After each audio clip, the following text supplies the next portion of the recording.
Hello. Good afternoon, my loves, my friends, my darlings. This is another episode of Feedback and Friends. I am really excited to be here with some great friends this week, and I will introduce them briefly, but I actually have some cool stuff to share with you today. And it's kind of a special point now because when I started ILBC with Matt Black, we spent a long time just trying to establish who are we? Like, what are we doing? Who are we? So we've spent the last 6 months kind of building on the back of the amazing EDMP, aka Electronic Music Performance and Production Discord, which is a community I have been lovingly building with some of my friends for a few years. And we've kind of told people about this concept, right? And everyone's just like, all right, yeah, cool, ILBC, what is it? And the funny thing is it's changed. It's now International Live Beat Channel because we realized that we were about more than the competition that we started with. So we have these amazing feedback streams with friends, we have workshops, and now we're actually starting to have the competition. And this is the cool part about it, right? So I'm going to be showing you some stuff about this other competition that we have. I wanted to show you a little bit about what ILBC has been so far. So real quick, we had round 1 in Bristol. It was basically a live event that was streamed. So we had some interactivity with the chat. Really cool contestants. This is Off Peak, a personal kind of favorite of mine. It's just cool.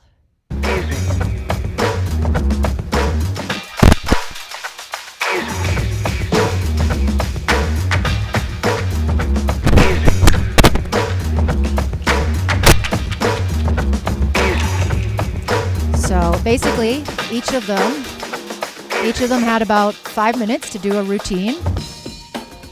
We had a bunch of cameras, we had a bunch of contestants. It was really good. And so the winner was this really dope looping artist called Ashcat. Here's a little bit of her.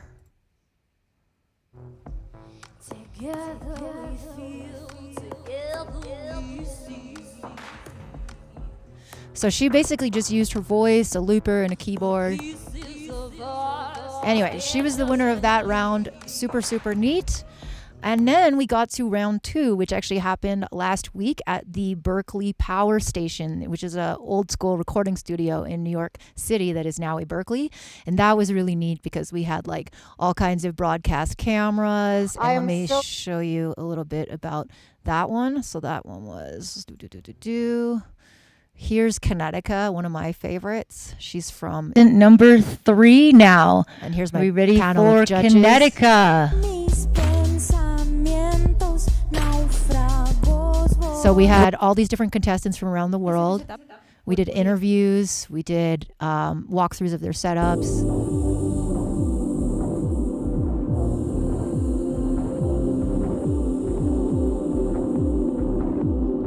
So you can watch all these full sets. We have a YouTube. It's got a really bogus link because we've just been focusing so much on Twitch and we haven't really done YouTube yet. But I will pop the link up and like run it across the screen in a little bit. But essentially, if you just search ILBC YouTube, like you will be able to find it, and we will get a URL as soon as we get more subscribers. And we've got a lot of our old workshops up here. We have a lot of archives from the competition. So I'm really proud to say to you, like, this is what ILBC is. It's like a challenge, a competition around live performance, and we're also a production and performance community. So all that being said, one more thing before I introduce our special guest for this week. We have a really cool competition that we just started going on right now in collaboration with Audius and You Suck at Producing. And so the reason I mentioned ILBC and re-explained it is we are going to have our round 3 as a live competition based around this remix contest. So let me just real quick go to Audius and show you the track that is up for remix. And I really hope that all of you will enter. The prizes are just good old cash, okay? So no like, I don't like this plugin, I don't have this plugin. It's just money. So if you like money and you like producing, why not? So Underbelly, if you don't know, You Suck at Producing. It's a really hilarious, amazing YouTube channel. And we made this track. And to be honest, it's kind of like 2 tracks in one, because the first half is sort of like what I would call bossa nova trap, maybe, and then the second half is kind of like funky house. So You've got 5 stems to work with. This is a letter from the dark side. Go back in time, right to yourself. Just take a breath and try to stand up before you melt on someone else. Better to jump in freezing water than just to try and wait it out. Get lost inside a maze of mirrors. So many things are clearer. Now fuck it all, just be here. So that's like the first half, and then the second half is like crazy. It's like this. So it's kind of like already remixing itself. So really you have no excuse for like whatever genre you want to remix. We gave you some stems. One thing I would like to say is that Audius apparently kind of auto converts these stems to MP3, which is a little icky. It's like, I don't want to remix an MP3. And so if you happen to be in all of our Discords, which you have to be to enter the contest, in the EDM Discord, I slipped in the link underneath the announcement that will give you the original uncompressed wave file. So if you're planning on doing a remix and you want the original waves, you can do that. So this is going to go until September 6th. All right, so you have until September 6th to make a remix and submit it. Then we will be judging down to the top 10. On the 14th, we are going to have a giant live ILBC round where the live competitors will juggle the stems.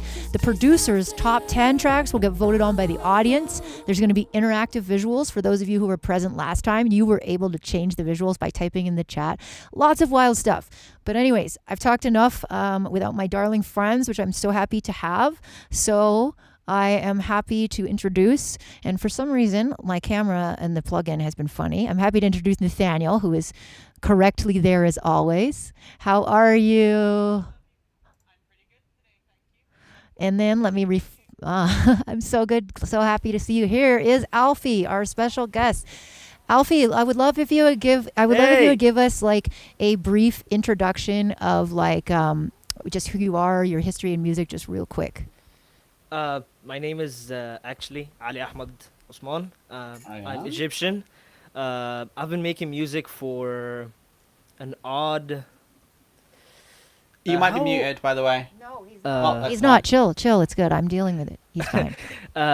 Sorry. How long ago was 2014? That's how long I've been making 8 years? music. Yeah. I started out making music for my games because I'm a game developer too. And I just, everywhere I looked, I couldn't find good enough music. And that's where my perfectionism started. And I just threw aside game development for a couple of years until I picked up game development fully back again. And now I do more music than I do games. But I'm back on it. I'm a all-around producer. I've made a bunch of stuff. I make metal, I make jazz, I make hip hop, I make indie, I make rock, I make noise, I make doom jazz, I make sounds. Nice. That's how I like to say it. I make sounds. We love sounds. And you've definitely had a lot of your tracks on the stream, so looking forward to kind of hear your 2 cents on other things. So we got is it Bremen up first, Natty? It is indeed. I think it is. And did Turn myself. Bremen have any comments that you would like to read in your dulcet Scottish tones? Last week, I submitted a track that was very over the place, and I want to take everyone's feedback and really apply it. I rewrote the structure, fixed some smaller details, and gave it a more positive name. Looking forward to getting some feedback this week on whatever sticks out the most. Thank you. All right. So we have Bremen.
Brayman, nice way to start off the stream. First off, I want to say, like, I think that like some of your individual elements themselves could use some work, but I think that the balance that you have of elements is quite like sophisticated. Like it already to me sounded fairly like balanced, mixed, clean. It was like hitting the right amount. Like all these things were in the right space for me. So I think that now I would just focus on, like, for example, your piano, right? It sounds really fake, and piano is really hard, like, especially if you don't play it in.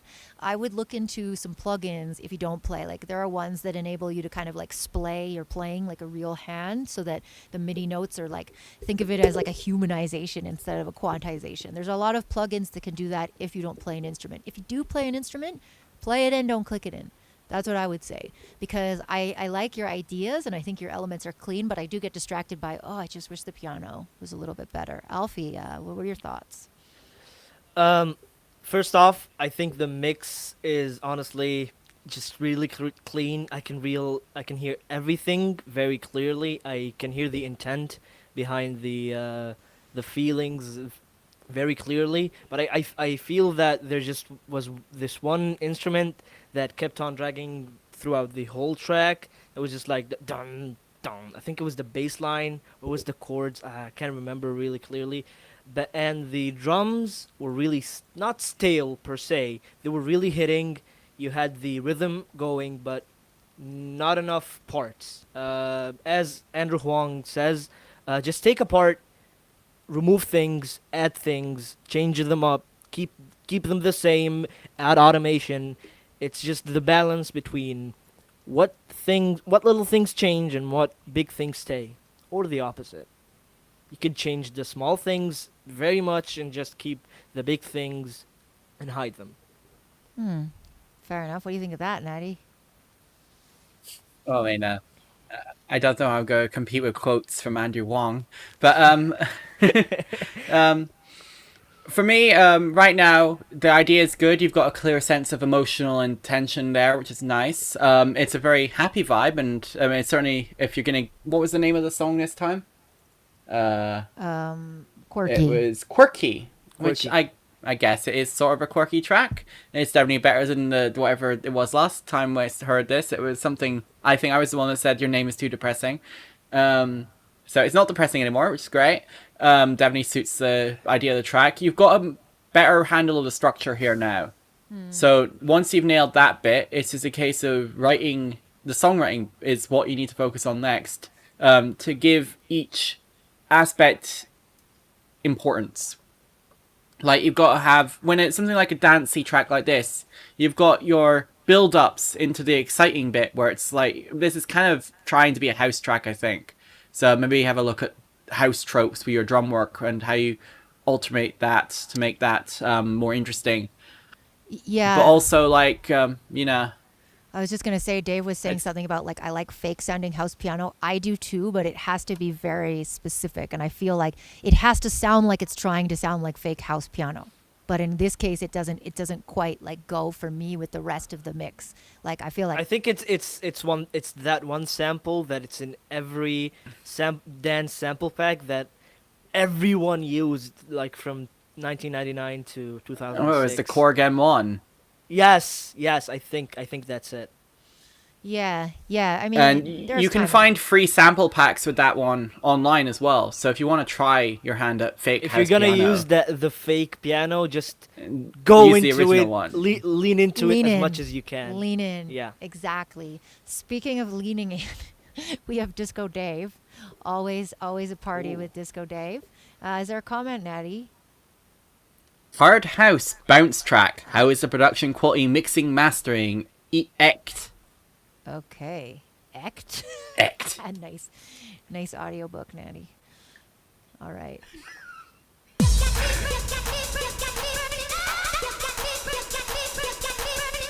I need to adjust my color for this.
gentlemen, I'm your DJ.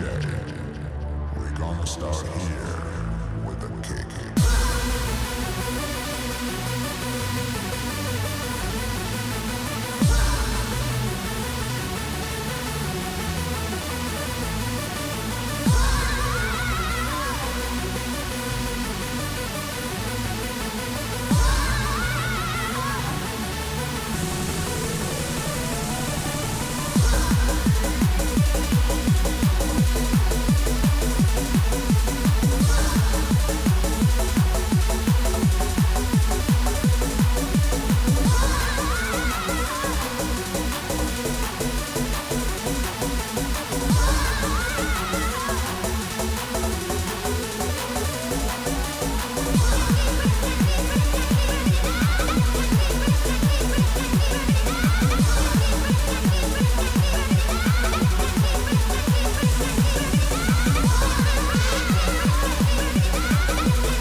All right. That's some heavy stuff. You know, you definitely like this is again, I've always said it's not my thing, but your energy kind of brings me around to it. Like I think that you've definitely got the excitement and the true like spirit of party that this genre was invented in, and like I definitely was there, you know. I went to like illegal raves featuring this music and people in giant pants bouncing around really, really fast and, you know, sharing pacifiers. And I can't tell you how many like ill-esha candy bracelets I have graciously accepted, like, you know, Japanese businessman style, like, thank you for your candy. And this brings me back to this time.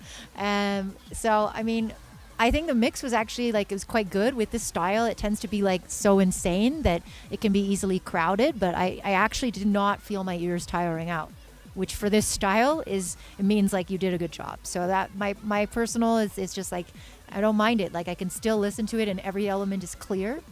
Alfy, I don't know if you're a hardcore person, but I am a hardcore. Not. This is what I say when lean. He leaned. Not he went into it. He didn't even lean into it. He just like went into it. I can feel the speakers, like not literally, but I can feel like I'm standing in front of speakers that are distorting when every kick is hitting. I can feel that old school donk bass that he's playing, that vocal sample. He's just like, it's so great. I honestly have nothing else to say. This is just like fucking good. That's all I can say. nice. Natty. It's just good. Hey. It's just good. I mean, that's nice thing to say. I mean, I think personally, perhaps maybe the vocal sample could have actually been used a little bit less. Because it's used so often that it almost sort of disappears when it's actually kind of a very dramatic sample. Sorry, I keep, I mean, something, my setup's still a bit Yankee. Anyway, and as you can hear, we're kind of talking over at radio edit style, and it's kind of like, it still works in that context, but maybe that's a bad thing. Oh. Like, you know, Shots if it's fired. sort of so, I mean, it's not necessarily the start of the track is bad or anything, like, you know, but maybe once you've pushed it this far, you have a section that changes it up a bit more than you've done, so that then we stay wanting to pay attention. Fair enough. It is like a 6-minute edit, which is quite a lot. I feel that the repetition is part of the style. You know, like in even in jazz, you have the same root notes, like over even if it's like over big sections and it's like a 16 bar section that's just repeating, it's still like that's a part of the style. That repeating vocal sample, that kick that keeps on going throughout the whole track. It's part of the style, and I feel even if it's a bit too repetitive with the donks and the kicks, that's what gets you going in a party, in a rave. Yeah, let's go, let's go, let's go. You don't want the kick to stop playing. You don't want the song to end. You just want to keep on going. Yeah. True. I mean, there's different sides of the equation. That's the thing, is music is for different purposes, isn't it? Like, it's not all for the same thing. So you can really debate this.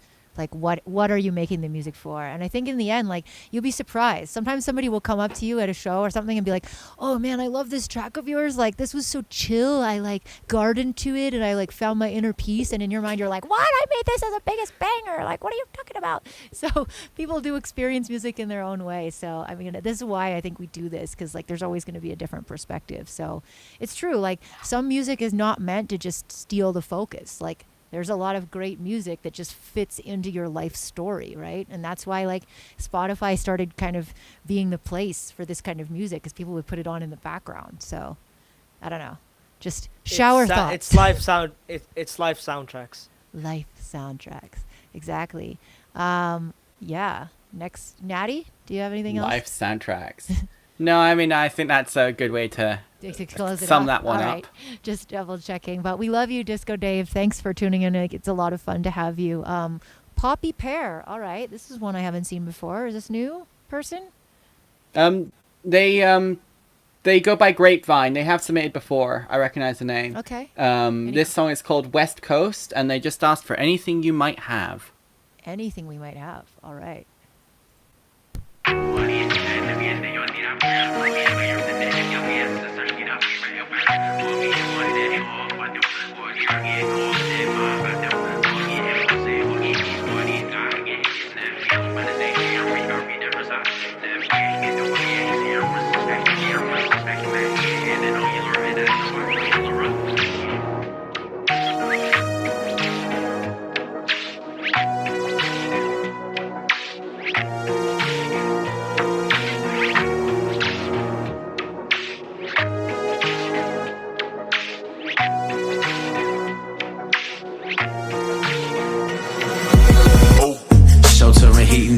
Michelle's featured in the sneak attack. Go to hell and back for I repeat myself. Precision, the double knotted junkie vein from tying up hostages. My diet is lozenges and monkey brains. Agent of Hades waded through the red waters. Disillusion and rueful and quadruple-edged sword.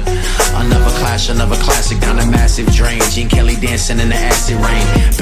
So when I pen the music for the village, getting raided, play while licking shots. I'm still in shock from you and getting traded, while the natives lost to better days. Sip a lemonade made from the water where I waited. Meanwhile I'll be looking down till all the mushroom clouds have dissipated. After that I'm looking round, frowning at the nightmare I've created. Seemingly random as a fallen leaf. Convinced Vix to cut this shit and play some chicken is like pulling teeth.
I used for dancing with the devil, about to go and cop some Alka-Seltzer some tablets for the seagulls, about to sneak into 1,000 different movies at the Regal. All the while I win entire tournaments without no cornermen. As soon as that gets boring, then I'm born again. I'm speaking for the people that just wanna light a match and watch it burn, to always peek at how hide and seek and hardly speak except for speaking out of turn. Trying to break a curse, instead I only make it worse. So don't get flustered, fuck it, I'ma make it work. I'm dealing with bruises and concussions from celebrity discussion and seen a trail get KO'd by the enough for tomorrow. I'm drowning rubber duckies, smashing pumpkins and kicking puppies in public and then hopefully getting lucky. I'm folks with Moses, Jesus, and Mo and Larry and Curly. The freshest pair of kicks will one day be dirty. And currently recording the cure for the common courtesy. Each and every sentence is from serving a different sentence concurrently. Time to never soften enough and nail All right.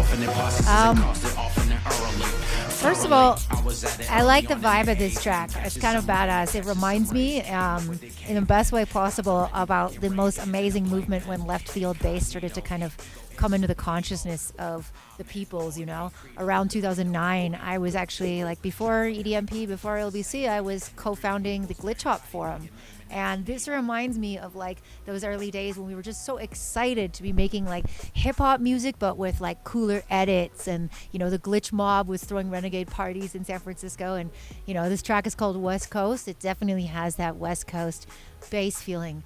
Now, I think some of your melodic motifs are a little bit simplistic at times, and that's okay. I mean, I am total crap at music theory, even though I took classical piano for years. I just didn't like it, so I didn't retain it. But, you know, there's no shame in using like MIDI plugins. In fact, it can be really exciting and pattern breaking, because that could like, you can put in the chords. Sorry, my cable's being weird. You can put in the chords that you're already using, and it can help you suggest more interesting ways to develop and voice them. Because I think that like now you have some good elements in place, but they need to be texturized a little bit. And before you even get to sound design, you can get to chord voicing and you can get to frequency balance. One of the co-founders of our Discord, Admiral Bumblebee, he once gave a workshop, a master class to my students in Valencia when I was teaching at Berkeley, and that's what he said, you know, is just look at your voicings before you look at anything else, because sometimes that can fix your frequency problem. Like you just have like too many notes in one area, for instance. So that would be the one thing. And secondly, with the vocals, I like the tone. I like the rapper. I think the energy is good. I would play around with your reverbs a little bit. They're kind of giving a little bit of a hollow, flangey vibe, which is not the greatest. And also, I would play around with your timing. And this is just a tip to make something sound professional and polished, is like there really are like even really great rappers sometimes need to be moved a few milliseconds ahead or behind. And I think that like shifting certain parts which were a little rushed or ahead of the pocket will make it sit really, really nicely, and then tighten up and maybe have like a dry layer of the vocal and then a reverb layer which you control and cut and EQ and play with and automate and give it some dynamic texture. So that's my soapbox on rap glitch production, but I like to think that this is like a special place in my heart, so it's all given with love, because I know how like euphoric this genre can be when you sort of hit everything super hard. But I think as far as like motif, you've got the right energy. Natty, thoughts? I mean, I don't have the same background there for exposure to this type of hip hop, really, but I agree. Like you are getting very close to achieving the right energy here. I think it'd be nice as well just to have a section where we just get to hear the rapper and the beat, like just the drums, and you know, go really percussive vocal hybrid kind of thing for just a verse. And then kick your high gear in with all your fancy synths and stuff. And I think that would make it really satisfying as well when the bass comes back in, but we've also heard what the lyricist has to say. Because, I mean, it's with this type of hip-hop, I think it is very important that we can actually appreciate what is being said, because not like mumble rap, where the voice is part of the texture of the song. You know, the lyrics have a point here. And sometimes I felt with the way it's done right now, and the reverb isn't helping. It wasn't always possible to understand what was being said, and that's not because your rapper's enunciation, if it's you, and good job, is bad. It's just with how it's sitting in the mix. Exactly. Alfy, do you listen to this sort of hip hop? I make this sort of hip hop. Well, not right now. Right now, I make traditional like hip hop. Like, I'm like right now I'm going back to the roots. I'm doing like old school stuff. Like 90s trap stuff. So I can speak from direct experience and say that I know that vocal mixing, whether be it pop, rap, metal, any genre, is the hardest thing ever. especially when you're doing your own vocals. And I can feel from this dude that he's having a really hard time finding where his voice is and how to put it in his own mix. I feel the beat was great. It droned on after the second part. I feel the second part could have been better. The drums are really good. It's was really hard hitting. It had enough swing to pick up your ear, but not enough to distract from the vocals. Even though there was a bit subdued, I can still feel the contrast between the drums and the vocals, and when he was trying to fall on each beat. But I also feel the bass was a bit weak. Maybe it's on my side because of the stream, but I feel the bass needed to have more substance. I couldn't even make it out if it was like a sub bass, a synth bass, an 808, or just a traditional electric bass. But I definitely would have not pushed that, but just find where it would sit better in the mix. And I also feel that master was just like a soft clip, EQ soft clip and send, which isn't bad. Trust me, I've done that a couple of times on my my releases on Spotify. It's not bad. Sometimes the mix on its own sounds good, but sometimes mastering with a little bit of compression in the mids, it definitely helps. But definitely work more on your vocal mixing. Go on, what's that? There's this website, I can't remember, that you can get free samples from, and often you'll find people rapping and putting acapellas out there with the key and tempo of their vocals, so you can try and practice with those, or just do covers of your most favorite hip hop songs and rap songs. Yeah, that's it. Just really good work. Keep on keeping on. Nice. I'm going to try an experiment. There's actually a Video Ninja tag that I can use to force you to be hearing the absolute quietest. So I'm going to reload my video and I'm going to disappear for my lovely guests in question, but I will be right here. No. Oh, Do- no.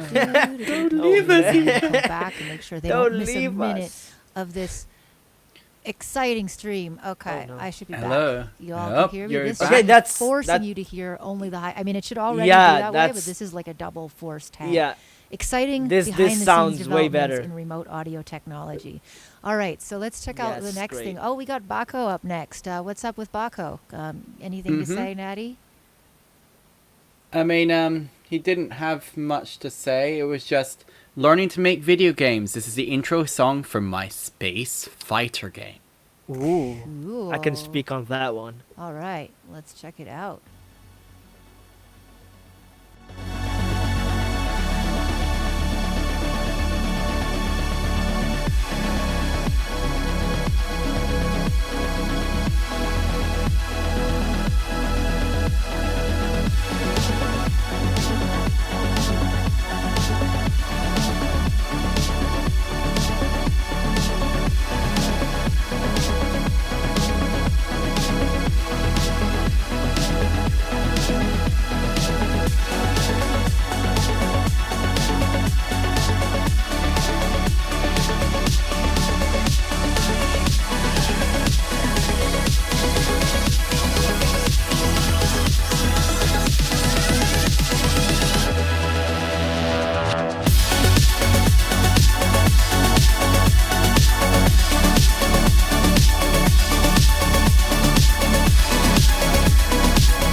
I really, really enjoyed that. That thoroughly did make me feel like I was about to go like drive a vintage car or like, I'm going to let Alfie speak more on that since Alfie does some more gaming stuff.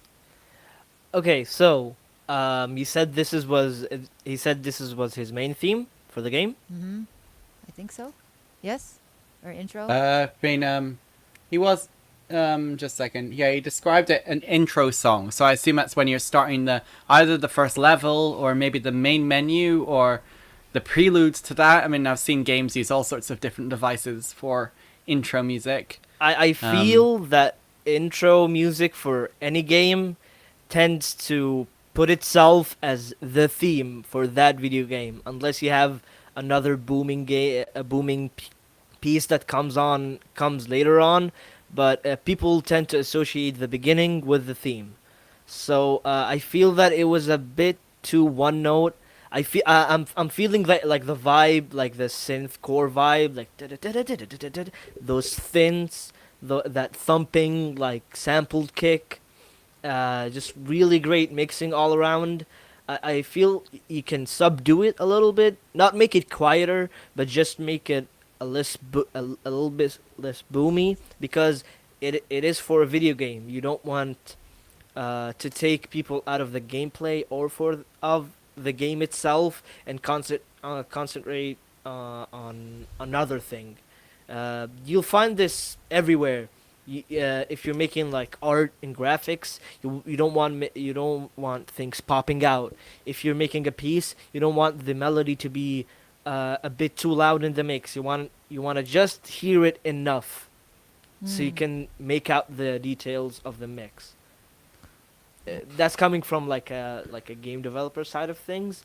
But if it's like a standalone piece of music, great, I would listen to it. I actually have a big playlist of like synthcore type music, so great piece. Nice. Good mixing. Yeah, and I think with video games too, it depends on like, is that just going to be a theme, or is it a piece of music that is going to sit around in the game, and like, do you have to play it for a long time? Because that was one thing I really learned about teaching myself like interactive audio and middleware and stuff, is like you have to simplify it, because you have to be able to recombine all these things in different orders and have them play for a long time and not annoy people. So I think that's kind of a cool like art in itself, like just to compose with the means of like stretching it out kind of infinitely or adapting to different behaviors. And I love that stuff. I totally nerd out on that stuff. That was my alternate career path, like if I didn't start festival DJing, I would have gone to work at a gaming studio, because I am from Vancouver, where it's like electronic arts basically the whole city. Like when I was in high school, I auditioned for voiceovers there. Still remember the time I got rejected for a role as a snowboarder because I wasn't freaking vulgar enough. Can you believe that? Oh no! I was too cultured and polite, and I wasn't selling them on being like a totally rude, like, oh man, so pissed.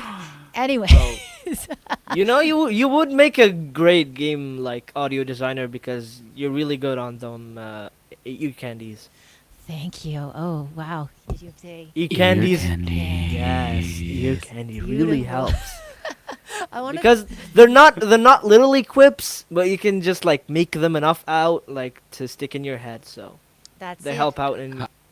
High Five saying they're in Spokane, wherever that is. It sucks here, apparently. Oh, I've been to Spokane many times. There's like a lot of Spokane. There's a lot of like weirdly racist. Like actually, the most fun fact: everybody thinks of like Alabama and Mississippi as being like the most racist part of the states. It's totally not.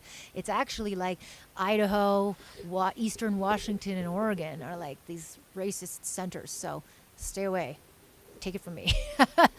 not a chill place at all. Although, you know what? Go into the woods. Go into the woods, and Anyways, I just wanted to thank Breakfast Anytime, because Breakfast Anytime just gave us deluxe feedback donation. So that means that we massage. Let's go. Massage and care for our ears with your track all the way through.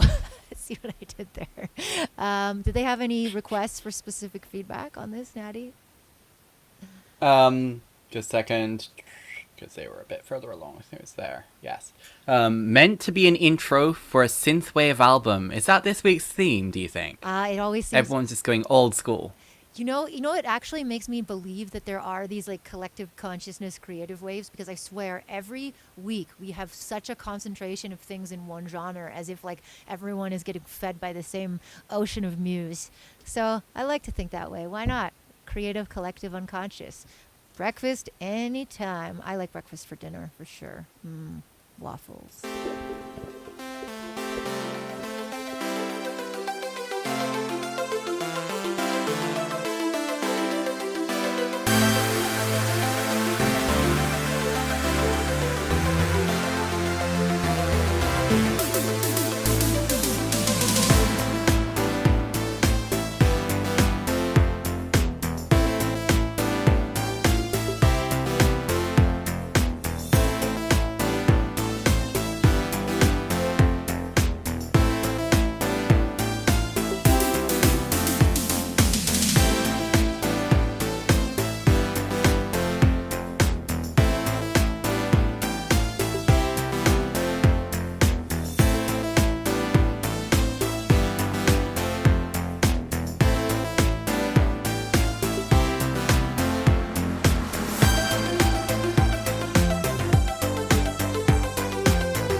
All right, that was short and sweet deliciousness from Breakfast Anytime. First of all, I like the synthwave theme and energy of this week. I feel like we're all like driving vintage cars down like a neon sunset highway, and I'm totally okay with this reality. I think Natty, your lighting goes perfectly with this theme today too. I'm gonna let you. Yeah, full on e-girl vibes. Yeah. I'm gonna let you speak first, because you were always that synthwave guy to me when I first met you. Before I really knew you, it was like synthwave, synthwave, synthwave. That was all I got from you. Synthwave. Well, I mean, yes, I have actually got a lot of experience in that realm. So, I mean, your impression wasn't entirely mistaken at the time anyway. For this one, I think that you need to reference actual old school tracks. Don't look at modern synthwave, which is big booming bass. Look at the actual old school synth pop and new wave mixdowns.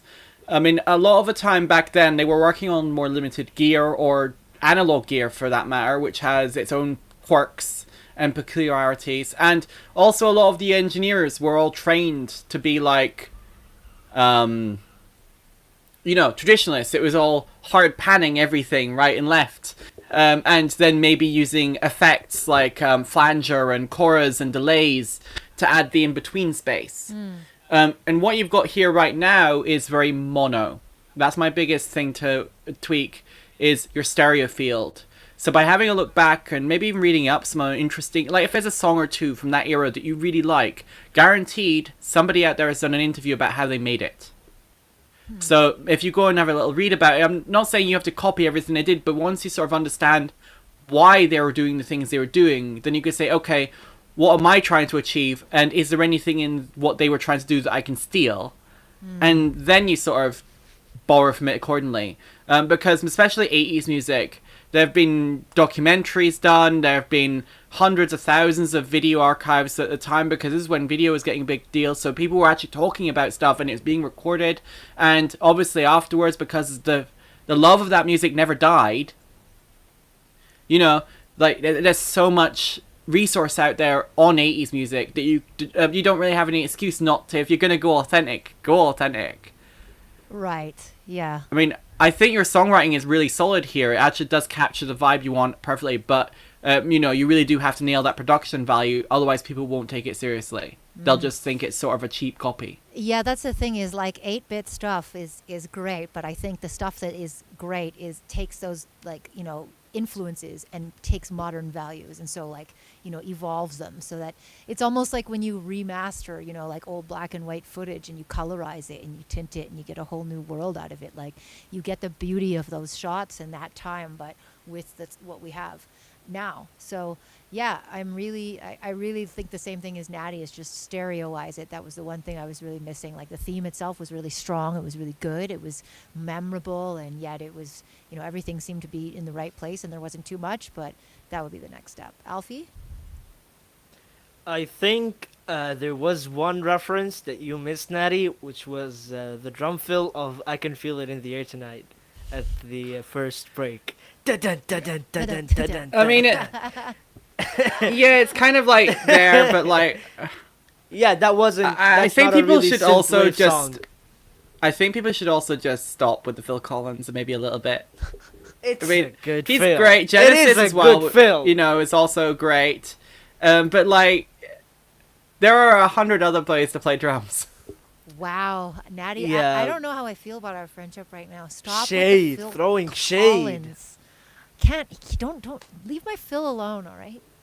Leave Phil alone. We're The gonna have to shade send a is- clip of this to his wife. The shade is unbelievable. God damn, The Natty. shade is unbelievable. I didn't feel that you were holding such a grudge. Oh my god. The beef is insane. The beef is Backo saying, haha, my first song used a tom fill like that for 7 sections. The exact same fill every time for 7 minutes. Oh my god. Oh boy. Oh. Wow. All right. Speaking of that, thank you, Grades, for the generous donation. You've always been such a cool supporter. Grades, are you in Denver too? Because I'm in Denver right now. Schlop is going to come out to the festival that I'm playing at, and if you are in Denver and you want to come too, You gotta get coffee. yeah, let's all hang out. Bring coffee, you'll make her very happy. Oh, you know me too well. Let's get into Grades. Is there any more specific things that Grades wants us to focus on, Natty? I've been caught in a loop lately of trying to make songs I think people will like. So I just made this song as a song I will enjoy and have fun making. Any feedback is appreciated. It's an interesting question, isn't it? It is. Damn it, Grades is in It is. Maryland. That is too far. I have been there, though. Maryland's a cool place. It's nice. Last time I was there, I ended up doing random karaoke in like R&B night in some hotel with a bunch of very loud people who were like clapping and cheering, and I did some brandy. It was fun. Yeah. I want...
Wow, what a beautiful world that you just put us in, Gray. It's so lovely to hear your stuff. And Isha, please Oh. put on that ear candy. please, Please put on that ear candy. there dude. was Please. so much. Oh my God, that fill, that twinkle, da da da. Oh my God, that was that warmed my heart. Honestly, those chords, those instruments you used, you just like combined them, just like too good. It's like this kind of music. This is the kind of music I've always wanted to make. That kind of chill but slightly energetic. Though the music you can make work, you can do some work to, or you can chill, listen on the beach. You know that Miami thing that you can imagine the white drapes just floating in front of you. It's just like one thing, that shaker, just like it was like a bit too repetitive. Maybe you could have switched up the rhythm on it, but other than that, great mix, great master, great chord progression, just great all around. Great ear candy too. Great. So great that we have to trigger it again. Oh yes, yes. No, I Yes. agree, and I'm just wondering if you are planning to put any vocals on that, because don't get me wrong, it is interesting, it is engaging, it has all those pluses to stand on its own, but it's long, right? And it's got lots of time. And right around 4 minutes, I found myself starting to hum and sing, and like I was getting all kinds of vocal ideas for like just a really light, like I think especially with your voice, like a male kind of indie sort of soft voice. I kind of just started. Or Chris Martin. Yeah, exactly. I was actually imagining Japanese for some wow. reason. Japanese was in the back of my head. Yeah, I don't know. I was just kind of like lightly. I was Everyone's kinda got different ideas. but we all had ideas. That's the point. So, I think that, there could be something there. And maybe even it doesn't have to be in a song format. It doesn't have to like fill the track with intros, chorus, and verse. It could just be a vocal section in that part. And then maybe like to tie it together through the sound, you can just put tiny little clips and resamples. Harmonies. Exactly. Chord It could just be like, harmonies. da, da, da, da, da, da, just something simple. But I think that would like sit on top and kind of just. I feel that lick, that riff, that instrumental riff between sections, between like each 8 beats, could really use a la la la in there.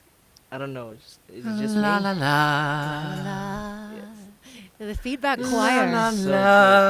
Honestly, I'm gonna put that track in my playlist. Please send me the link to the track, please, Nathaniel. Well, that is so good. super I will good. make sure you get it. Yes. And that is a track you could make like money on in 5 different ways. Because honestly, like that positive vibe, that Miami, what Alfy was talking about, that is the stuff they eat up for like, commercials and things like that. Because it puts people in the mood that they want people to Yes. be in. Like if you buy this thing, you will feel happy, relaxed, positive, all these things. So, when you actually naturally make music, like I envy that, because everything I try to make just sounds like some like sad, twisted 90s goth girl like stuck in a jazz loop, like I have no control over what comes out of me. But if you just naturally just ooze out like positive music that can be multi-used like that, you could get on all these like Spotify like empowerment playlists, you could get in commercials, and you just made like a great song. So that's kind of the best of all worlds, right? Like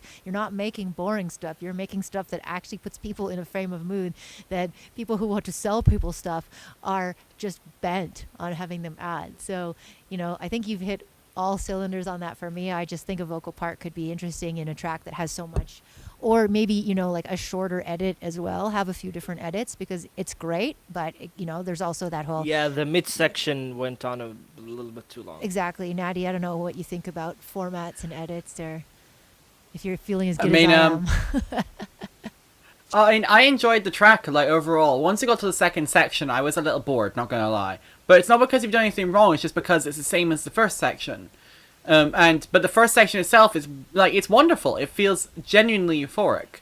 And that's really hard to do without being cheesy as hell. Like, this feels earned. Like, it feels legitimate. Organic. Yeah. So you should be very, very happy with yourself, because a lot of people can't do that right without going into clinging and cloying and almost creepy happiness.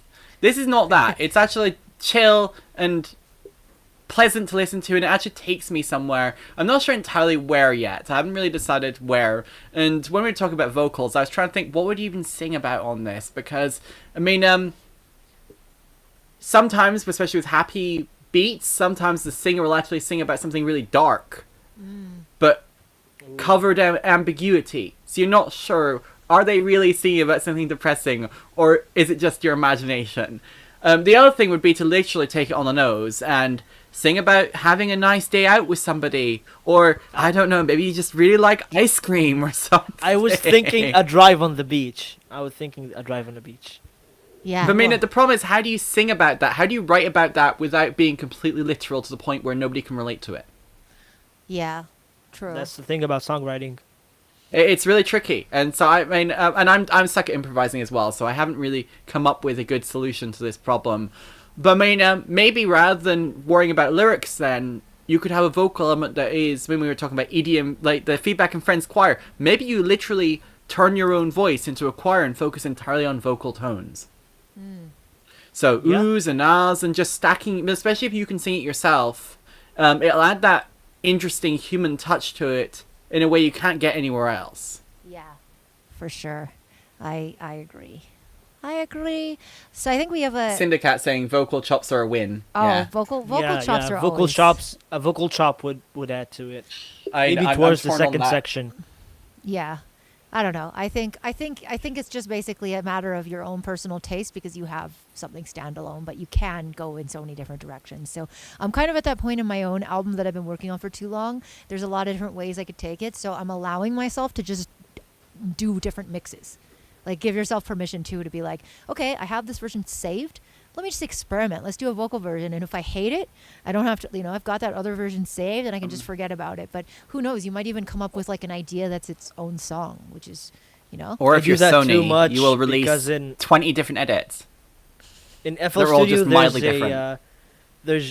you can make different arrangements in the same project. So in one song, I might have like 6 different arrangements with different parts of the vocal going in different places.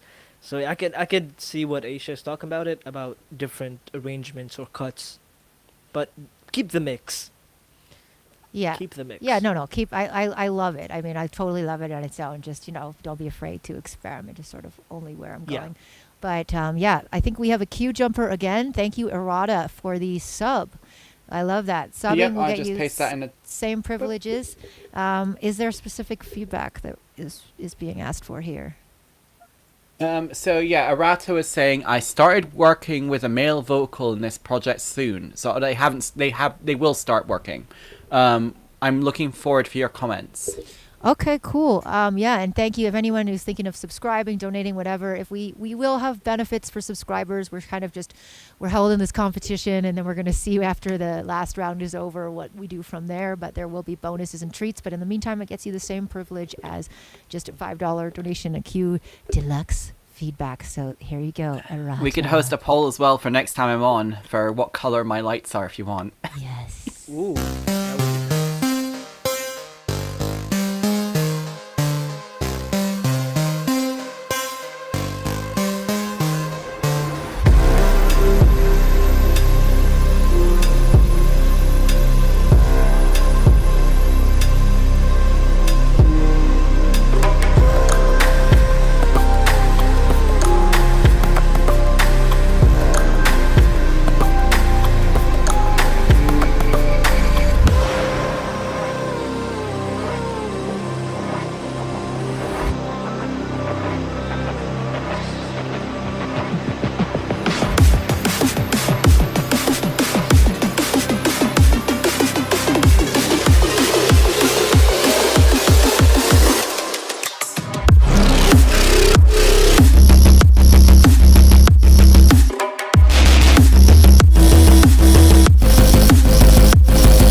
was some, as the chat said, that was some John Wick movie style. Like, really, really adventurous and epic and dark and cool, and definitely like cyberpunk movie soundtrack, montage scene. Yeah, I think it really grew and told a great story as the track went on. And yeah, I'm excited to hear with the male vocal. I think you will definitely want to do some artful EQing because you already have so many great sounds in that track. But that's where you can have some fun, you know, maybe like I would love to know kind of like where you plan to take that vocal, if you have any idea, or if you're just letting the vocalist freestyle, because I think you've got quite a complex track already. And sometimes the danger to that can be if you've already like arranged all your wobbles and hocket, and it's so like sometimes the vocalist can get stuck because they hear it so completely that it's hard for them to fit in. So this may not be the case at all, but just in case it happens, if you do have the vocalist be like, whoa, this is too much, one of my tips is, and this just goes, you know, tip for anybody, if you've already got like a complex genre type of track like hybrid trap or electro or anything where you just have a lot of sound design and it's already there, it can sometimes be difficult for a vocalist to find a place for themselves. So what Frost and I always did when we worked together, because he would often have sketches like this, is create a special version that was just for me, that had like a lot of them muted. It just had like kind of like low subs, basic pattern and drum pattern, and just have that version. And if I got stuck, sometimes I would put that version on and like do my little jamming over top of it and come out with something really cool. And then there would be times where he would then change like the sound design a little bit so that it fit with what I was doing. And I just think that sometimes if you have the opportunity to work with an actual vocalist real time versus just like using an a cappella from Splice or like a pre-recorded thing, why not do a little bit of back and forth and do a little bit of chemistry and give them a few different iterations? Because that's the only thing, just like I have no idea what type of vocals you're looking for, you know, and I could be totally off base, but I just thought it was useful to share with people, is like there can be times where the vocalist can just be like, well, that was a little too much, like, and I don't know where to go. So if you have that like minimalistic version, they can get the spirit of it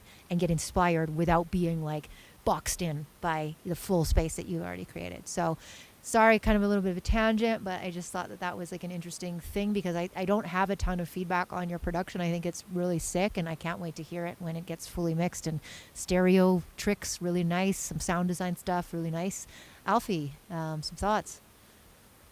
I actually agree with the part that he needs to carve out space for the vocal. Maybe your technique is better than what I have in mind, which is I usually just I start with just cutting out the space where the vocal is, just high pass, low pass, just a literal carve of EQ where the vocal would mainly sit, and I would mix around that. But I think your technique is much better than mine, because mine is subtractive and yours is more additive.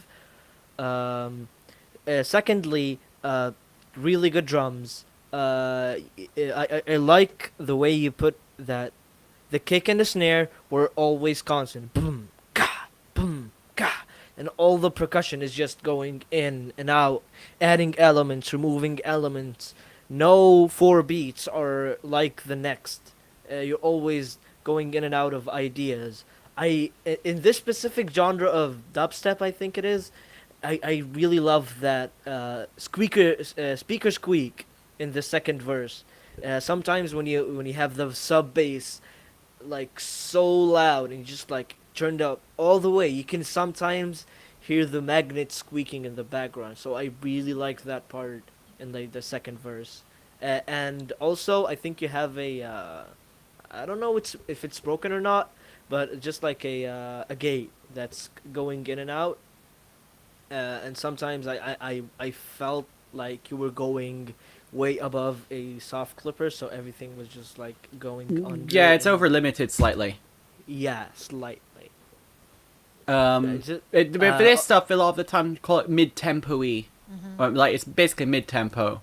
Like Rez and Death Pact and a few others that I can't think of off the top of my head right now because my brain feel it's melts. a bit more dubsteppy with with like the main bass idea. Yeah, I think, Maybe that's me.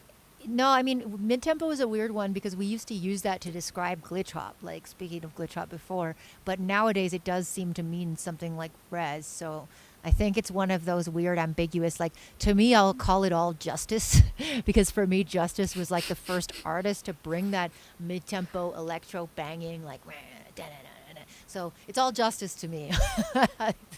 I mean, at the end of the day, it's all just guitar chugging with synths. That's basically the entire vibe. I feel it's Exactly. more dubstep because it's all just bass. It's just like a couple of bass instruments just like going out of whack on the automation. Can we do a stream where we have like 20 of us and we just argue over what genre every track is? Just a whole room. Oh god, I'm gonna have to work really no. hard to get enough people for that. Just wait until it's 4 on the floor and you have like Dice and like 4 of Dice's friends being like, this is melodic techno. Actually, this is minimal techno. No, this is progressive. Oh, there's industrial Oh. techno. Oh god. Sorry, I couldn't resist. Oh. All right, I thank you. do kind of love that idea though. Okay, I Aisha mean, says it's glitch hop. I say it's dubstep. You say it's glitch No, trap. I say it's Justice. Let's just call it glitch dub trap. I Justice? guess. Justice. Justice is house Jub- of jubstep. mid-tempo dubstep. I think if I go back to the queue, I Uh. think we're at Galactic Guitar. Is that right? We are indeed. Galactic Guitar. Nice to see them in the room and their Mimi SoundCloud face. Is there any specific feedback that they wanted? Just a second. Derp, derp, derp. This is just a short little one-part instrumental that I think sounds nice, but I don't know where to take it from here. If you have any comments on the instrumentation or mixing, pointers please do share. Thank you.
All right. I kind of like this like little snippet fading in and out. It's like having a little memory or like a mini story or something like this. Now this I can see as an intro to a game. Yeah, totally. Even Just- like the waiting room or something like the Main first- menu type. Like I can. And this I can actually see this getting stuck in my head, like that little da da da da. Like that could really like resonate with some people.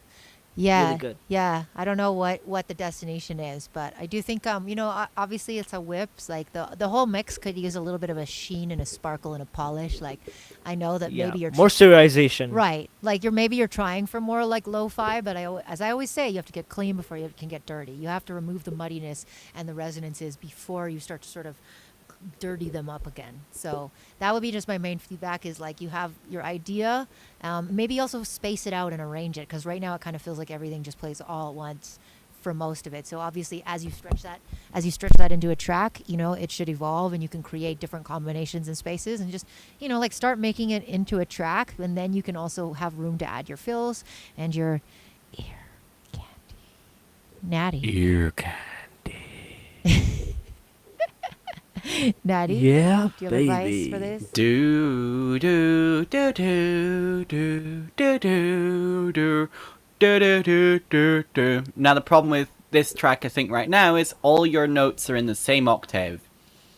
An easy way to start changing it up is to have you go then the next time round you go do do do do do do do, and then have it go up a bit further, and then have the response be an entire octave up. Do do do do do do. And then by now you've already started mutating it into an entirely new direction without having to think of anything new, just using what you've got.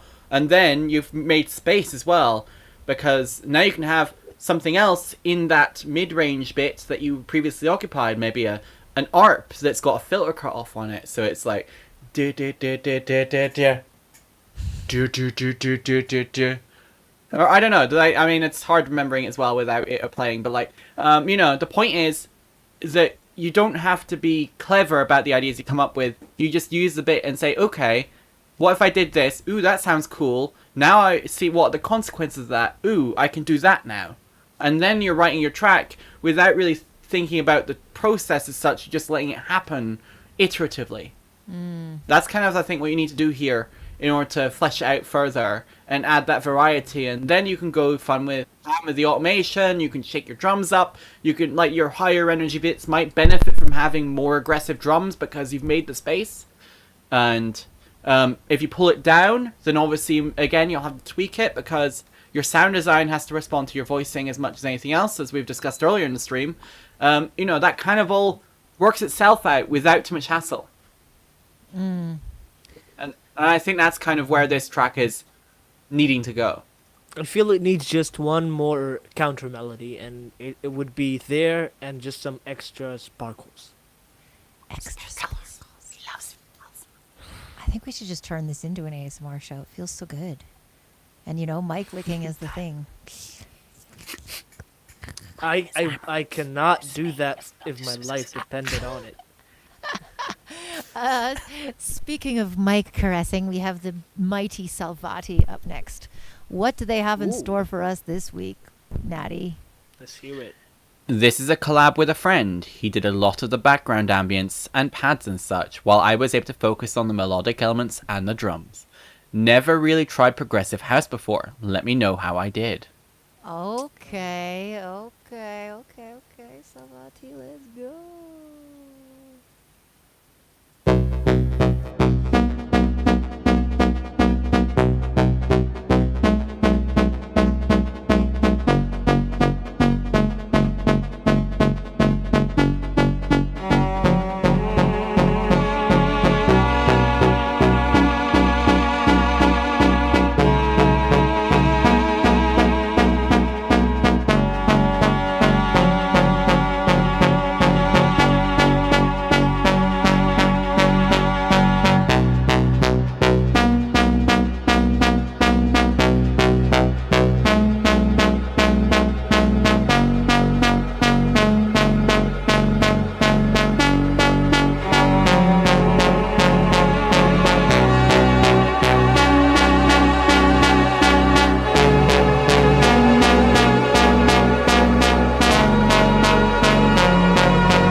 chops. I had to turn the hearts on because I love vocal chops. I agree with Grades. Grades just said I think that the chops could use some vert. That would definitely contribute. But I just smiled so much at that little melody. It just made me feel so good and so warm. I do agree that they could fit a little bit better into the mix, but I love them. I love them. Also, interesting little discussion in the chat. Two people saying it needs an offbeat hat, and Bako saying that, this is a trope of house that you actually can't take away. And it's very interesting because recently I kind of, through a combination of living in Europe and also the Fred Again Boiler Room set that everybody just went nuts over, including me, I rediscovered my love for good kind of classic melodic house stuff, which is a big thing for me to say. I've definitely slung some dirt. You're a convert, yay! Shade. I don't know if I'd quite call myself a convert, but I can enjoy it in a different way than I did before. And I was gonna say, these chat people are right. That offbeat hat, I was sitting there trying to learn a little bit more just to evolve my own style, and I was putting up my stuff, and I'm what am I missing? Oh, it's the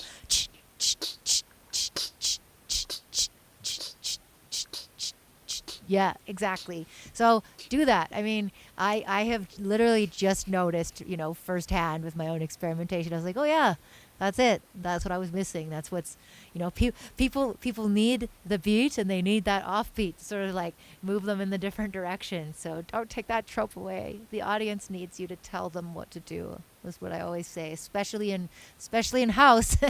Sorry, old habits die hard. Alfy. I actually think, when the track started, I actually thought it was taking a bit too long to start. But right when that, right symbol started, it was just clicked in my head. Oh, he's building space. He's building towards something. And right when the beat dropped, I actually kind of missed the feeling of the intro. Not I wanted to go back to it, not because the drop sucked, but the space. It was telling a story. I wanted to keep on moving. And this is actually a very good example of keeping it varied. I think he didn't use the same instruments throughout sections. We didn't hear that sparkle and the vocal chops not until the second part of the song, the second drop, but just and also I would like to comment on that offbeat hat thing. I think it's a residual thing of the breakbeat scene, because the basic breakbeat thing was yeah, it's that's the thing people always go to make whenever they pick up a drum kit, a couple of things just to make drums. They would always go make that thing and just change it up however. And I didn't feel like it needed it as much, not because it was not it's house, so it needs that drum, but just because the kick and the other elements were filling in. I think at the start of the track he had a couple of polymeters, I think, that were going on that were really interesting and bouncing off of each other, that went on throughout the whole track. So I think that would be a stand-in to the offbeat hi-hat. Interesting. That's true. I mean, you could put other. It doesn't have to be that's how you could sort of invert the format. You could have something in that place that's just a different type of sound, but that gives you that syncopation. So by all means, don't use just the same open ride or whatever. Put. I mean, you could use shakers. You can use brushed. Have you ever tried using brushed hats? Rather, because there's a thing, you don't have to drum with a traditional drumsticks. There are brushed drumsticks, that are weird. There are brushes, breaks, and yeah, there's you can actually brush your hats as well with it sounds completely different, but in a nice way. It's cool. Yeah, absolutely. And I mean, Foley from your house, scrape something along an edge, put it in. Organic textures. There's this one pen that I used to make a hat and a snare out of that I just kept using for 2 years straight. I used to put it in every track. What's the I pen? Is would it like a sneak it plastic in. pen or what's it made out of? Yeah, plastic pen. You I never just know. I just went around my house hitting it on things with my mic until I found a good enough sound that yeah, I could use this everywhere and anywhere with enough like shifting and EQing and compression and like things. You could make anything be anything. That's totally true. Anything can be anything. This is why we love electronic music. You can be anything. Not just you can be anything. Anything can be anything. Anything could be anything. Yeah. A reference, a throwback, if anyone is here from early days of EDMP, there was a particular sample that one of our users made, and I'll just, without any presupposition, I'll just tell you the name of the file. It was called dickbelly.wave. What? And that It was very sample, phallic. It was also rather disturbingly metallic, but let's not get into that. It was a good snare sound. I'll give it that much. What? Anyways, next up we have Benjamin Rich, and it looks like, are they a vocalist, Natty? Because I can see that the track is produced by a different person, so I'm just curious if this is a rapper or what. Well, what we they know don't about say in their Benjamin. comment. All right, well let's. We know nothing about let's- Benjamin. Just a little song I need. I just need feedback from a listener's perspective. Was all their right. comment. Well, we're all listeners, every single one of us. Let's do it. I kind of just called to hear your voice, so your voice recording was enough. I should hang up. What am I doing?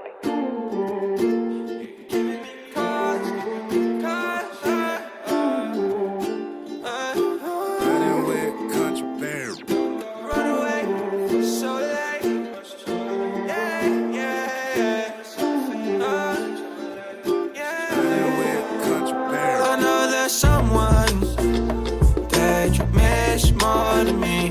Baby, it's okay. Baby, it's okay. And girl, I hate when you're gone, but as long as you're used to it, baby girl, I'm fine. I feel better tonight. Yeah, yeah. Dead roses on my bed again. Forgot that I need to water them. Maybe I'm just not good enough to be responsible for love. That girl is simply just perfect. She makes me feel so worth it. But I know I'm always on her mind. If you say that's a lie, baby, goodbye. Goodbye, baby, goodbye. Goodbye, baby, goodbye. Baby, goodbye. Baby, goodbye. Goodbye, baby, goodbye. Goodbye, baby, goodbye. Baby, goodbye. Baby, goodbye. Tell me what you need, little baby. You got me flying overseas, little baby. Buying whatever that comes to mind. Looking at price tags, you got me blind. Yeah, I would give up the world, even diamonds and pearls.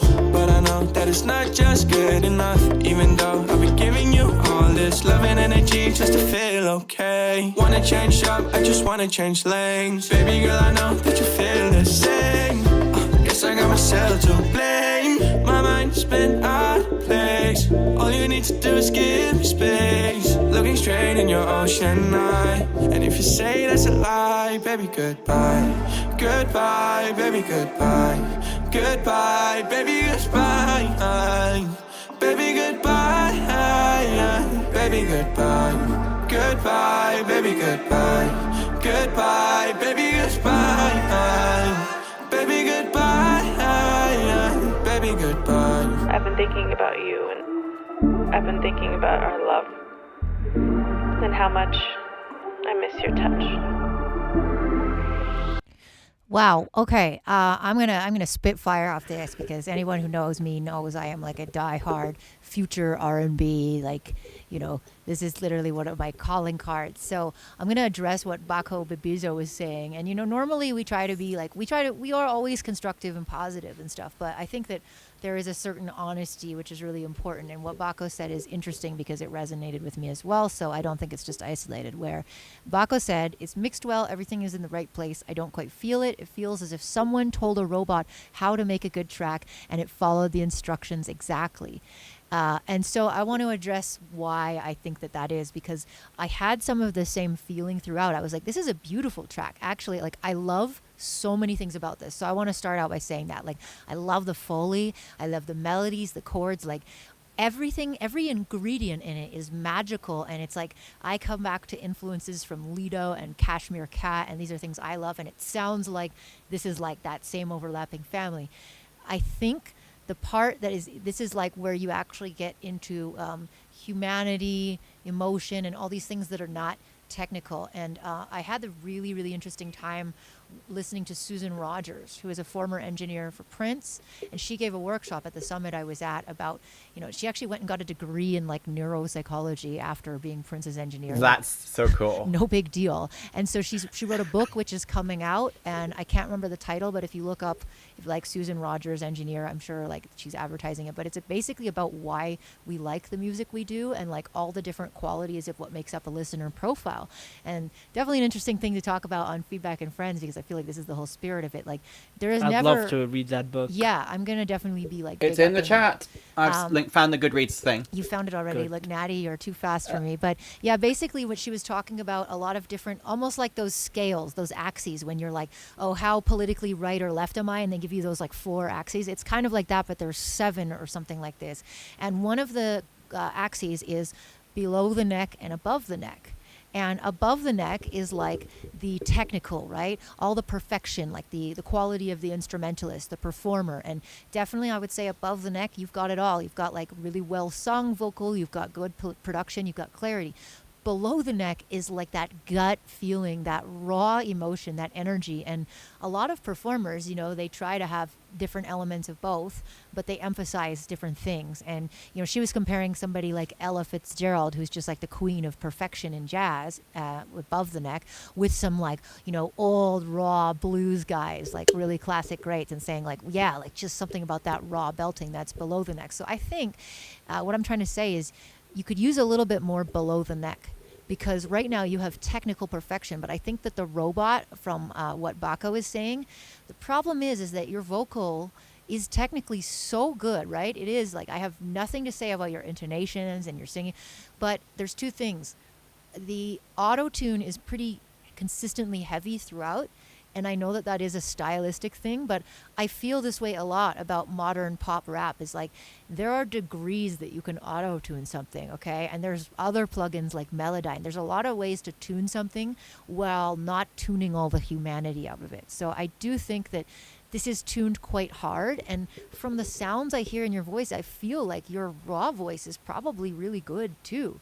Like, and maybe there's an in-between you can find where you don't just take away like your own little, like all the little growls and grunts and slides and like things that emphasize your humanity, because this song, like, it's goodbye. You keep saying goodbye. If you said goodbye to me like that, I'd be like, cool, see you later. Like, I'm not really like, cool, bye. Like, like I thought you're like trying to basically like either rip my heart out or your heart out. Usually when you're saying goodbye and you're writing a song about it, you're either like screw you or screw me, right? so I want to feel a little more rawness from you, and I think that could also be the delivery being too perfect. It could also be like, maybe you need to do a few takes in the studio where you've just like had a shot and you just wiggle your shoulders around and scream and speak in tongues for a second, and then you just do like an ad-lib track that's just like, over the goodbye, like R&B. This is a really big device, the ad-libs, right? If you just be like goodbye, goodbye, goodbye, and you're actually just letting yourself feel it, right? Because that is for me what's missing. Like, everything else is technically perfect, but I don't feel that urgency of like, wow, I don't want to say goodbye to this person, or like, get this person the hell away from me. But right now I feel none of those things. I'm just like, cool, yeah, nice to meet you, goodbye, right? Natty? I want a 4-bar goodbye.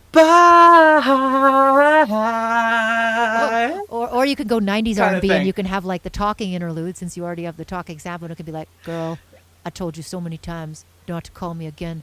I haven't changed my number, but still, I can't forget you. Yeah, if you wanted like the king of the 90s interludes, go to like Boys to Men or All for One. My whole high school dance, there was always that awkward part where you're like, you finally slow dancing. Do we dance to this You're bit? finally slow dancing, and then the interlude comes in, and you're like, oh, this is weird. I'm like holding this guy's shoulder, and like some other dude is complaining about something over top of the. Oh, please, let's just go back to the chorus again.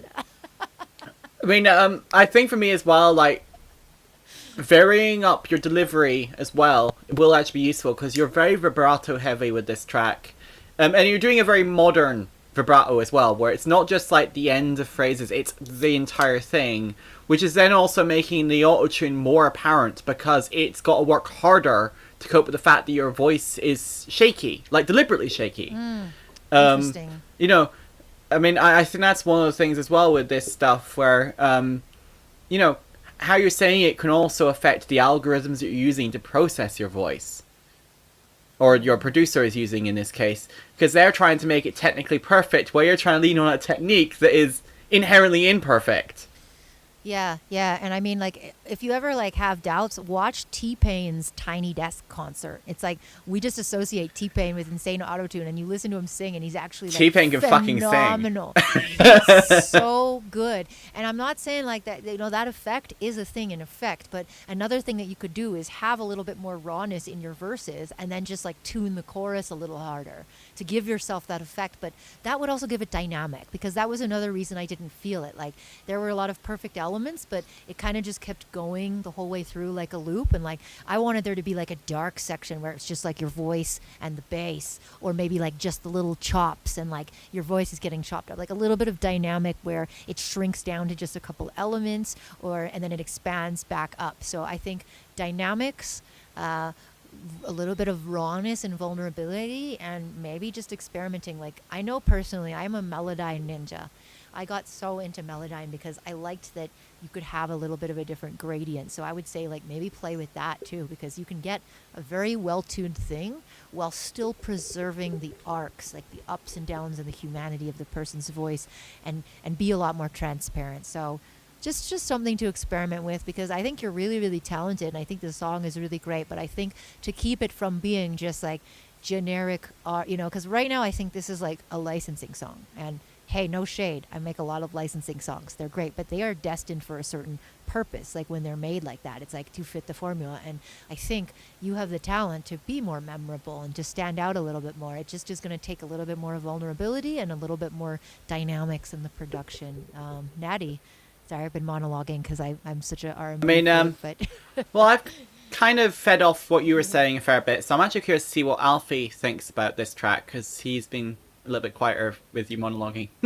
I've been like thinking, it is a good track, but I've been noticing. I always used to say that, oh, I would listen to anything, just throw anything at me, and I'll listen to it. But actually, in the last couple of years, like since like lockdown, and like really just getting into like listening to music more than making it, I've noticed actually that I listen to a very unique subset of music.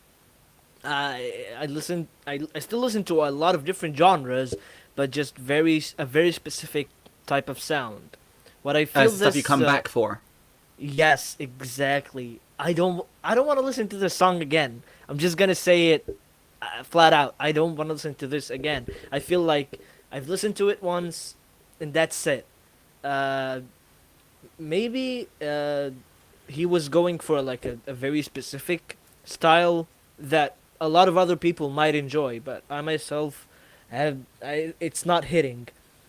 But I do have one thing to say. A lot of my friends like are hip hop heads and whatever, and enjoy listening to Playboi Carti. And Playboi Carti's thing is he has this very cute beats and just like 8-bar loops that he just goes and riffs off. He might not even have like a very specific structure for a song, and just like turn the beat on and just go. Yeah, just like he does whatever, and people tend to like that. I can't stand it. I don't know why, but I can't stand a single Playboi Carti songs, and a lot of my friends hate me for it. But maybe because it feels engineered. It feels like they're trying to make you come back and listen to it again. And generally that never works. When you're going for a specific sound that, especially that catchy, come back, listen to it a million times on repeat. You can't engineer that. You cannot sit down and just make 10 songs that people play over and over and over. You just gotta hunker down, dig deep, and just find it. Find that sound. Find your sound. Maybe it maybe copy someone else's sound. Maybe that will work. But until you find your own identity, just don't try so hard and engineer it. I Go can think of a aloof. few producers might actually disagree with you there. No, I mean, I think if you have that, I think that's the part for me that's always the biggest drag. Like, I have a lot of great ideas and I make a lot of cool sounds and I put them together and it's okay. And then it's like that last 10% of, and they have to kick in the sound level. And for me, that's torture is in hell. But for some people, Sometimes it's great. the perfection is in the imperfection. That was what I was trying to Sometimes- say, right? Like, it just like I wanted to hear more humanity. So I would love to hear what Benjamin sounds like without auto-tune. And like, I think that maybe there were some more emotional nuances in his voice that actually got stripped from that. Because I'm telling you, like, when I sing, a lot of the time, if I tune my voice, I never just throw an auto tune on it. I always go in manually, because if you do that, it really does erase some of that, like,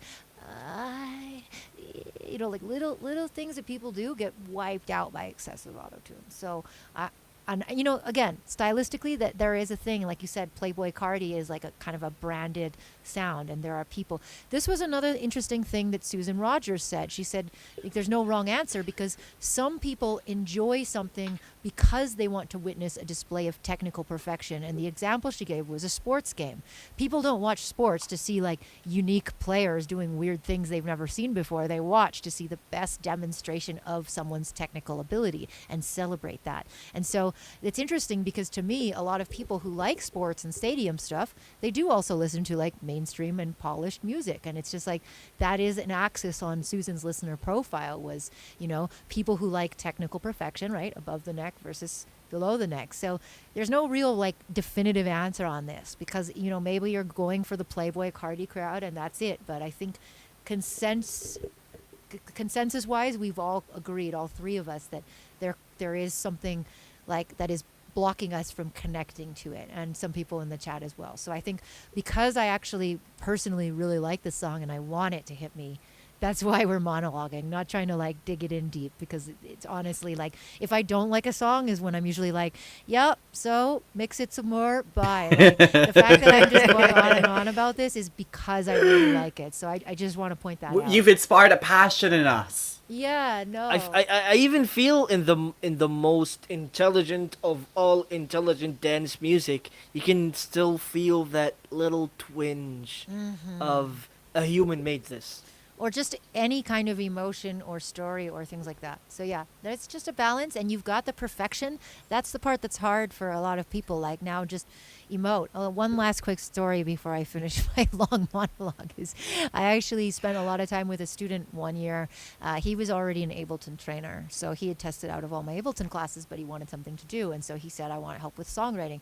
And I kid you not, it turned into like these almost therapy sessions, because he was so technically prolific. Like, I didn't need to tell him how to make his drums sound good and how to make his basses bang, or even really like how to write a line. I had to say, dude, this sounds like somebody who was a fly on the wall at the gathering of someone who was talking about you is listening to a story about what you're doing. That's how far away you are. And I was coaching him and just like, let it out. Like, how do you really feel? And at the end of it, he would be like breathing really hard and like, I feel like I just like went to see like a shrink or something. Like, this is crazy. So I think maybe like we are all victim to this like perfection of like social media, and we forget that people do want to connect with the humanity in us. All right.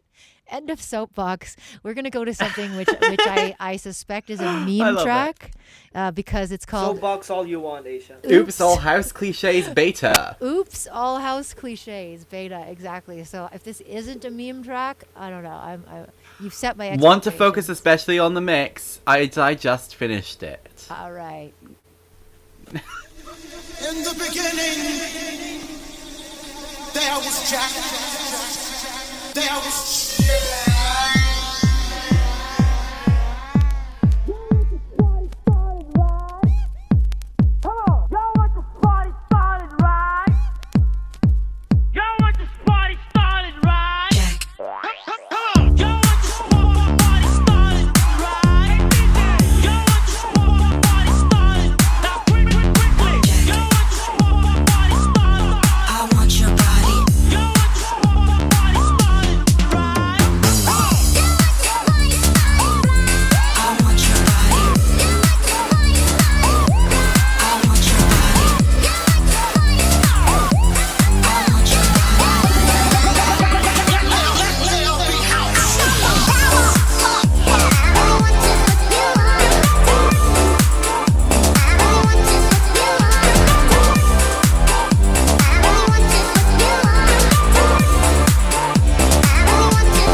this.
A tribal feast of rhythm, a ceremony of sound, the gathering of the spirits that would lift us off the ground. My vision was so clear, it's still hazy in my mind. I must have went to house heaven because nothing's that divine.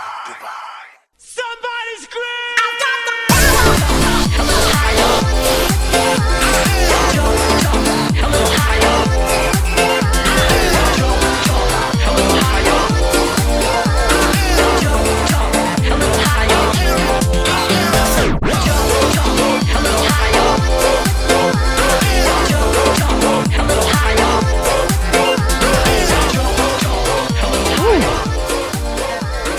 Well, this is definitely one of those tracks that you could get everybody playing, because this is like follows the ground rules of DJing, you know, like give them what they know if you want to give them something new, right? Matt always says like 60% of what they know and 40% of new.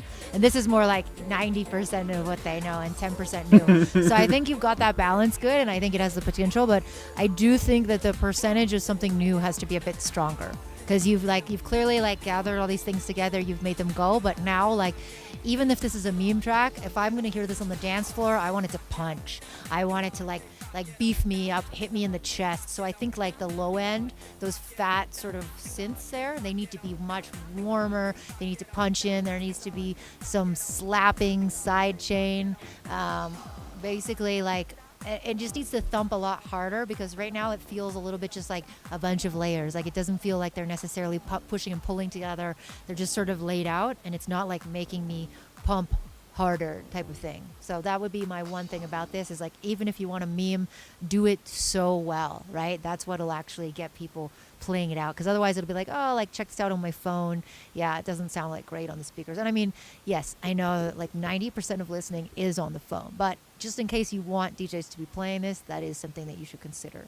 Alfy, have you played shows much, or are you planning to? I've never been to a venue. I've never done a gig.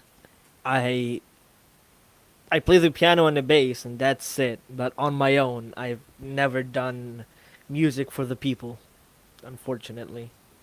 But I'm trying to remedy that with my new album. I'm making it indie, live, big. Nathaniel has heard it. You've heard a couple of songs actually on here in the feedback stream.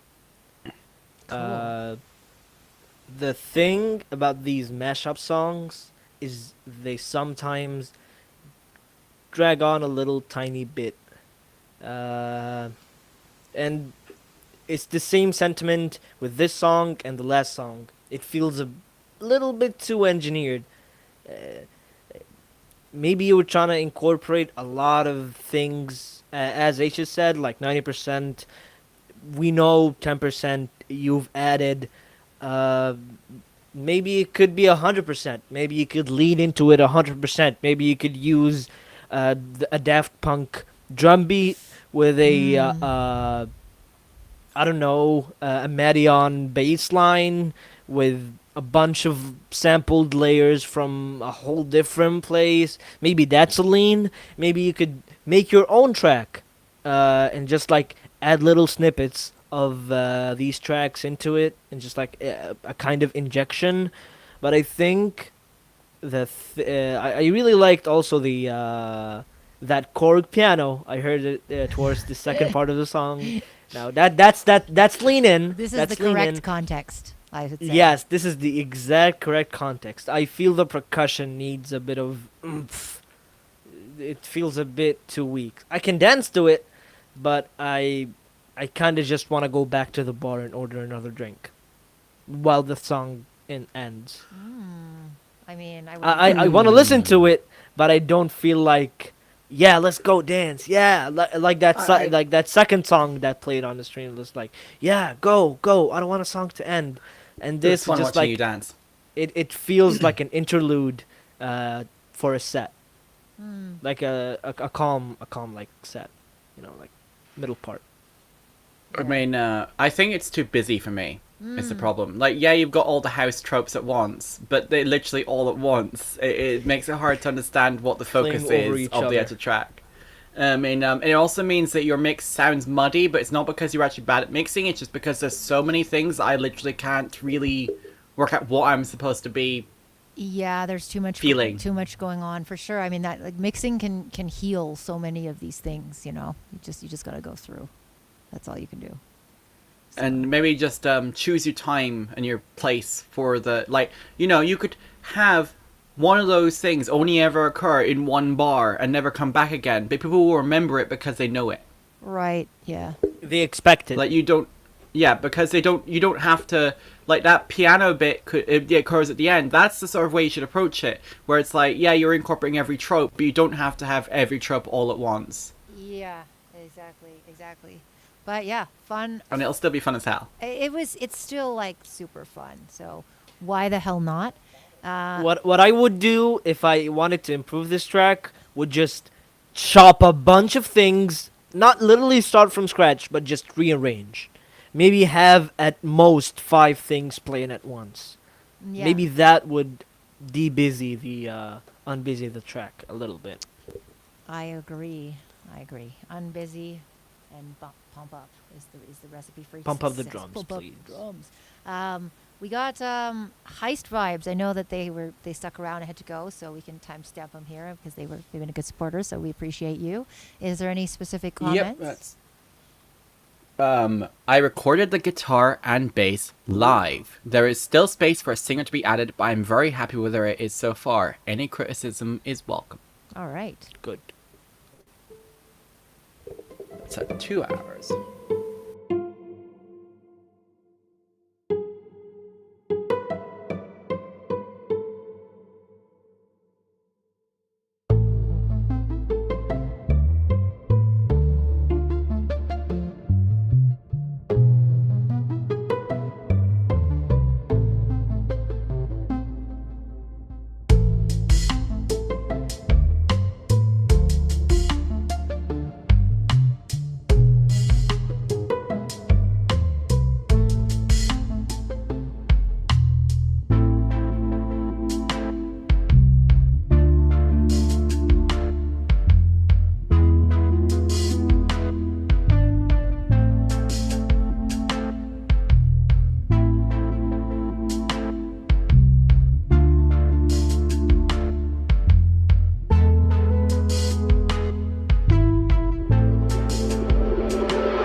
Oh, I really enjoy. I'm that pretty. SoundCloud. I really enjoy that really pretty, like, chill vibe. Those little pluckies.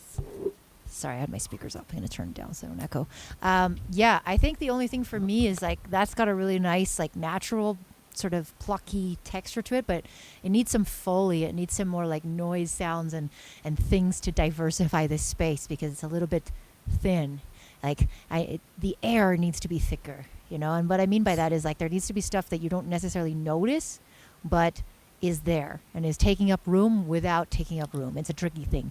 Keep it minimal, keep it clean, fill up the space. It's like these things tugging at you, but you have to find that balance. And I think that you've got such a nice vibe that just like even like birds. I know that for a long time, I should do this more often. I just kind of haven't traveled as much, but I used to just have my field recorder. And if you don't have a field recorder, just your phone will even do, but just record the quiet, like record the texture of just like a side street of the morning, of things like that. And you can just throw them in. And it's interesting. Like they're almost like butter for your track. And sometimes like they can sort of like round out space. They can connect things if you use it right. And it's just a case of getting a bunch of sounds and then experimenting with layering them and EQing them and trying to like stitch together more of a detailed story. Do you know what I mean, Alfy? Well, I have two things to say. Number one, this track feels like me 2 years ago sent a track into the future with a different name. You definitely you have the heist vibe. I definitely can see this in a heist movie, like this. I can hear the sneakiness of it. Maybe if you were going for that, but I can definitely hear this like being part of a movie heist scene type deal. But I feel like it's half a track. I don't know if that means anything to anyone, but it just feels like you sat down, decided to make a track. Yeah, 1, 2, guitar here, bass here, drums here, pizzicato, strings here, and you stopped. You just like, yeah, you have the bass idea, you have the complementing ideas, and that's it. It's not about the polish, it's not about the ear candy, it just feels like half a track. It feels missing. It feels like you muted a bunch of stems. It also felt like you were going for that lounge jazz type feeling, like, yeah, I'm chilling, but I'm also concentrating on the music a little bit. And I also could have, I would have preferred it if it was like a bossa nova, like a small bossa nova beat, instead of like the traditional 2 and 4 jazz beat. But also like it was not just one drum beat that you copy and pasted throughout the track. I could actually feel like it was a human drummer that was deliberately choosing when to play the ride, when to play the crash, and like. But also tom fills. Trust me, in live drums, tom fills make everything. They're basically the main sound. Every other genre has their kick, hat, and snare. Acoustic drums and live drums have their toms. That's what makes them live drums. The fills. That's why we associate Phil Collins with acoustic drummings, because of that big tom fill. Da dun da dun. It's like, it's recognizable. We're all the way back to Phil Collins, huh? It's that acoustic drum feel, even if it feels kind of manufactured, and when goes through a bunch of like a million effects, you can still feel the essence of the acoustic drums through the fills. Very wise words. Somebody better clip So that. You got your first clip on your first go, Alfie. Nice job. Yeah. So, I mean, for me, there were some comments that were interesting. Bacco said that they thought something sounded like it was off key, and I can tell you exactly what's causing that. Your bass is far too overdriven for the pitch that it's at. And it's not even just the pitch, it's how you're playing it. You were trying to sort of have a sustained, slightly bendy bass sound, where you're moving very smoothly in between your notes. And I can tell you this much, when you're trying to distort that sort of harmonic information at that low a pitch, it never works properly. Especially when, I mean, in isolation, if it was the only thing playing, yeah, you could probably get away with it because they're sort of creating this wall of sound with one element kind of vibe. But when you're trying to mix anything else in that has more detailed harmonic information in an actual key, it just makes everything else sound off, and it makes it harder to mix. Yeah, that's So if you're going to do something like that, bring down your overdrive on your distortion, and it'll sound cleaner. And I know it's not the grit you're wanting, but it'll make it sound more like it's in key. And if you are going to do something like that, maybe try post-processing it afterwards with something like Melodyne. I mean, it's not just for voices. It can run on instruments too. That's what I was going to say is, like, you know, you can experiment with harmonic distortion, which will obviously change your pitch because that's part of what determines pitch, but you can readjust it, just like what Nathaniel was saying, right? You can seriously get in and Sorry, I stole your line. Yeah. You wouldn't guess the amount of classical violinists that use autotune. There's actually a preset in autotune itself that's for violin. Yeah, I mean, it's hard. I always remember when I was a kid and I wanted to play violin, I was like, how do they, like, if they put their finger in, like, the not exact place, it's flat or sharp. It's crazy muscle memory. So, yeah, I mean, go ahead. Like, what I'll do sometimes, if I overdrive it that much and the pitch start to change, like Natty said, I'll find a way to readjust it. But something that can be less destructive is frequency shifting. So I actually have been doing that sometimes. Like, I had this, like, snare, this rim shot. It was very pitchy, but it was just a little bit wrong. And I didn't really want to use, like, warp and pitching. I wasn't liking what I was getting. So I used a frequency shifter instead. Like, you can even use multi-band ones, like Melda has one. And that can get you sometimes more subtle corrections towards the right place. So there's a lot of different ways to pitch things. Just be aware of where you are, because it's tricky, because you don't want to be perfectly in tune. Like, part of what makes deep bass that follows the root note good is that it actually has a little bit of dissonance from some kind of distortion, but just the right amount. Like, you can't be too much or else it sounds out of key, which is the result that you're getting here. Sometimes I would pitch something all the way up. Maybe if it's a guitar, I would play it an octave up of what's supposed to play, and just like pitch it down in my DAW, and that would it would still sound like it was playing from the instrument, but still different enough that it sounds familiar but different at the same time. Maybe that's a technique you could use. Good idea. Good idea. Who's up next? X-Space. All right, some D&D. Yep, aka our IR Sky in the Twitch chat there, and they do have a comment. Just released this today as my first original song with Splice vocals, looking for overall feedback for the vibe and production. What could I have done better in general? Thanks. All right. Well, You're welcome. I really hope this isn't going to get us a copyright strike if it's already released, but I'm going to take the benefit of the doubt.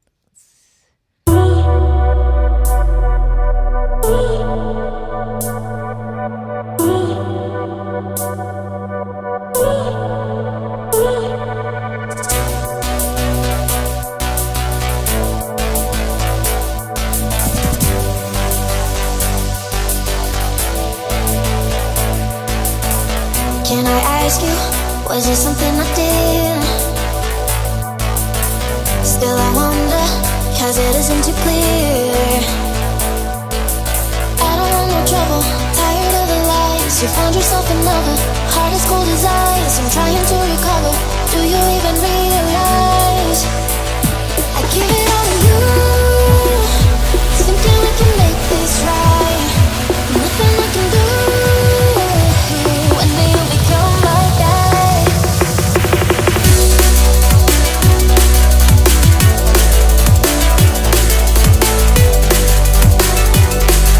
The only one that knows me, the only one I wanna see.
This right here, Can I ask you? that was my favorite part of the whole song. That little like, what really got me was you were like interplaying between the vocal chops and the synth that you had, and for a second it was like they blended. I would really work that a lot more, like have that as a main riff, because I think that morphing, the effect that you're getting between the synth and the vocal chop is really, really cool.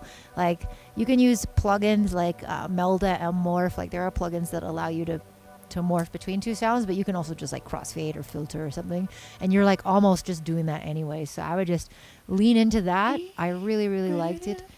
I don't know, just at the beginning when the vocalist first came in, there were a couple phrases that seemed a little bit ahead of the pocket just at the beginning. I didn't have this problem like later on in the song, so maybe go and like check your timing on just some of the intro vocals. But you know, otherwise, I mean, good, nice release, some solid stuff.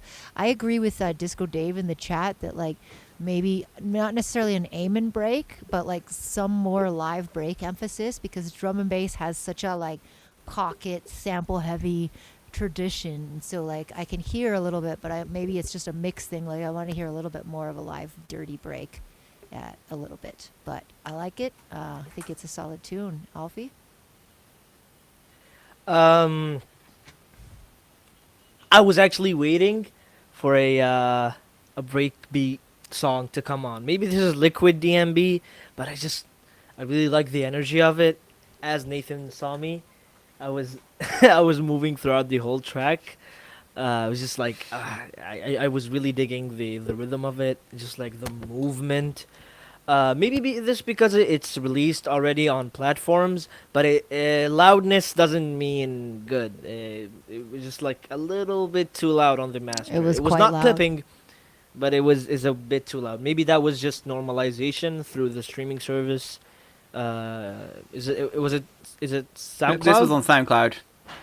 Does SoundCloud does normalization? No, they do not. It was literally that loud. Yeah, I would turn down the loud. The gain Turn before down the limiter. The gain just before the sound goes to the limiter, just turn it down like maybe 3 decibels. Maybe that would it wouldn't add dynamics, but it would just like it would give listeners the ability to either hear it as loud as they want or as quiet as they want.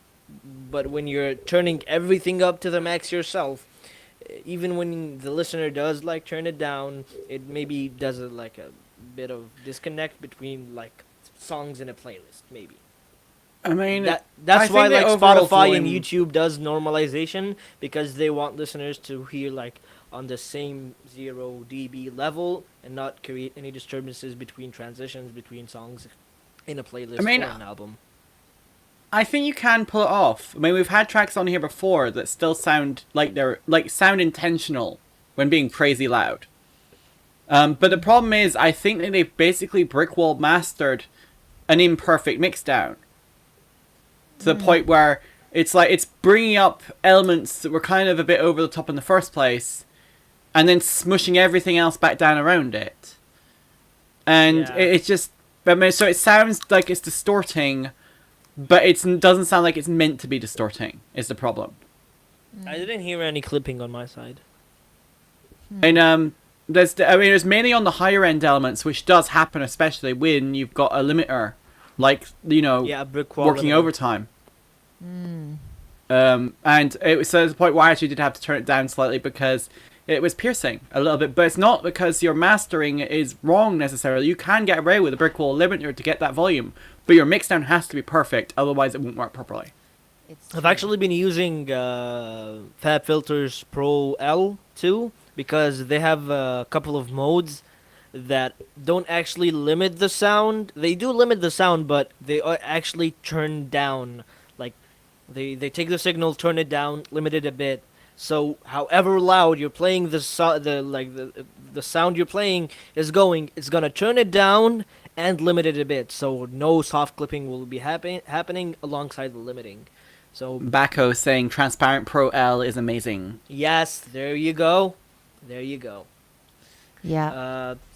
So just keep that in mind. Loud doesn't always equal good. You always want people to hear the little bits of like things you have when they're quiet in the mix, but also everything else goes up with them. So keep that in mind next time. Yeah, totally fair. What's up next? We got Riser J.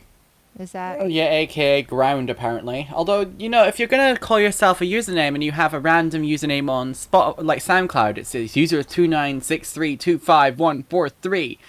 You can change that after you made the account right.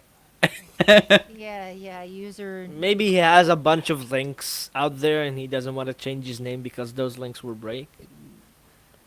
I don't know. Maybe, but I mean, I'm pretty sure if someone really cares about your music enough to check your old links, they'll probably reach out to you and say, "Yo, why can't I see your song anymore?" Yeah. Probably. Yeah. Okay, next song. All right. Well, do they have any specific feedback? They had no specific feedback at all, so we'll just have to wing it. All right. Sounds good. Do you think there's life on other planets? Oh, I don't know. Would you like to think about it for a second? Oh, not really. Tell me, do you think there is life on other planets? Well, I'm not quite sure, but I suppose it would be.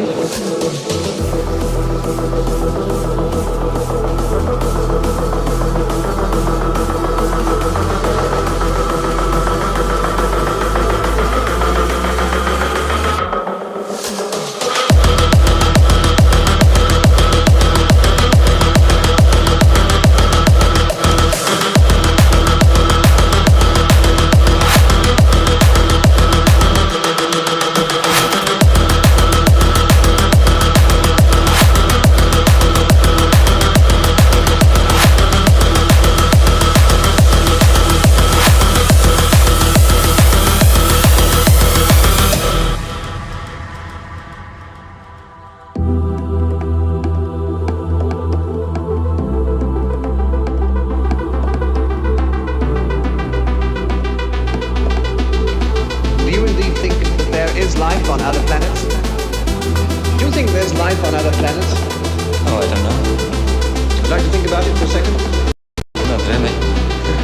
Tell me, do you think there is life on other planets? Well, I'm not quite sure, but I suppose it would be. No, you seem definite. You seem definite. Definitely. How do you see this life and where? Oh, it's in a flying saucer. You've seen one? Yes, When was definitely. At Lane Cove, this? When was this? 1953. You don't think this is a figment of your imagination? Several other people with me saw it.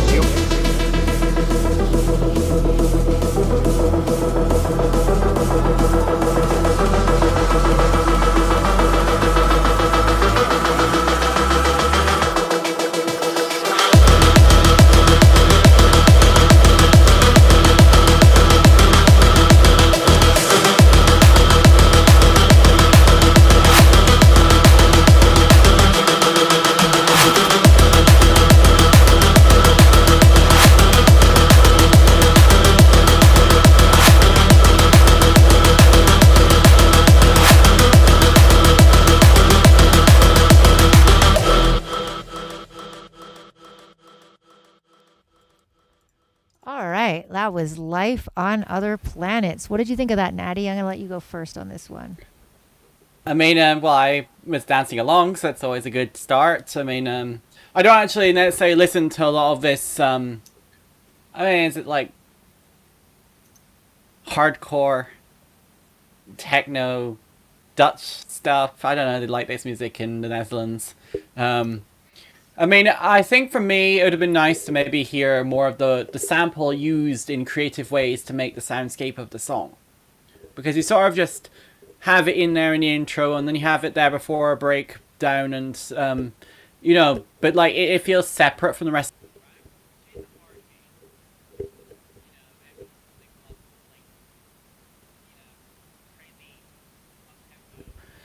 Rolling bass, crazy thing, which is fun.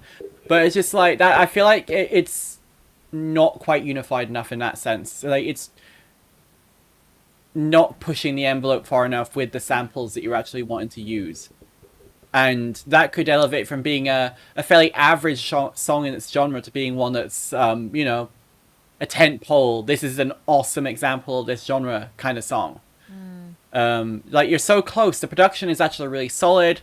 And your sound choices are on point, but I mean, it's just that one last bit that says, yes, this is a unified whole. This isn't just I like this sample, so here it goes. Like you know, you can make us especially with voice stuff, vocals and spoken samples.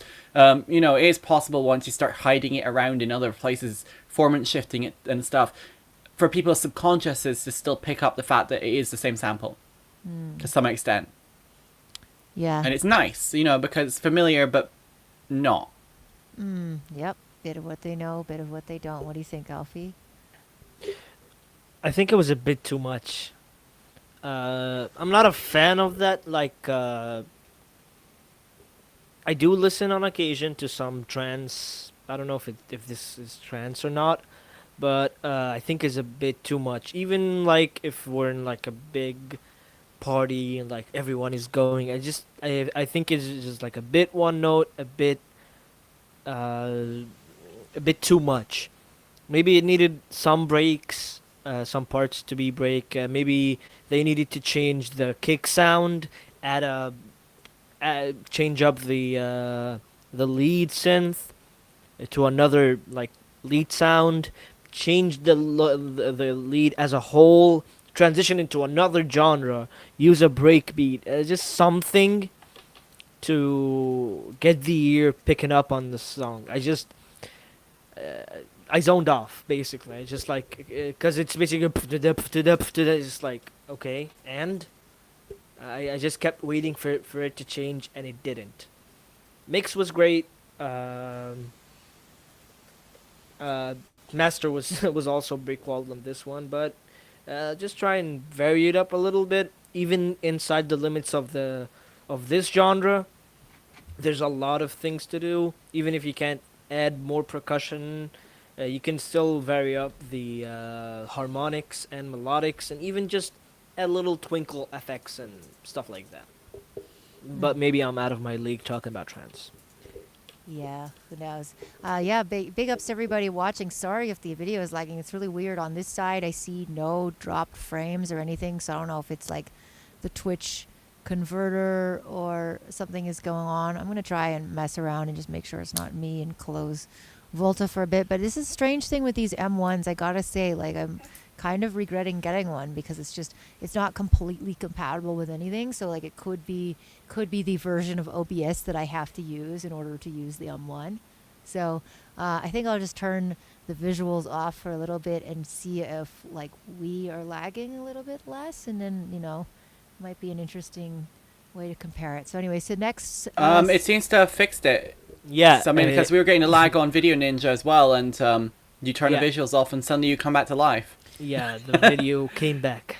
Yeah, I don't. It was like stuck on different frames for like a minute. The annoying thing is it really it's not my computer. Like I can assure you, it's not the specs of my computer. I think it's something to do with beta software OBS. bottleneck. Yeah. ARM is M1 ARMs are still very early in development. This is what I'm saying is like I can't use the release build of OBS because it's only for Intel, and it actually creates way more lag. And for a few weeks on here, everyone was like, we were all blaming my internet, and I feel bad because it was actually just the Intel build of OBS. So yeah, your internet's faster than mine. It works better now, but I think it still has its moment where it just is like not process handling. I think you can use if you have an old laptop laying around for like transcoding.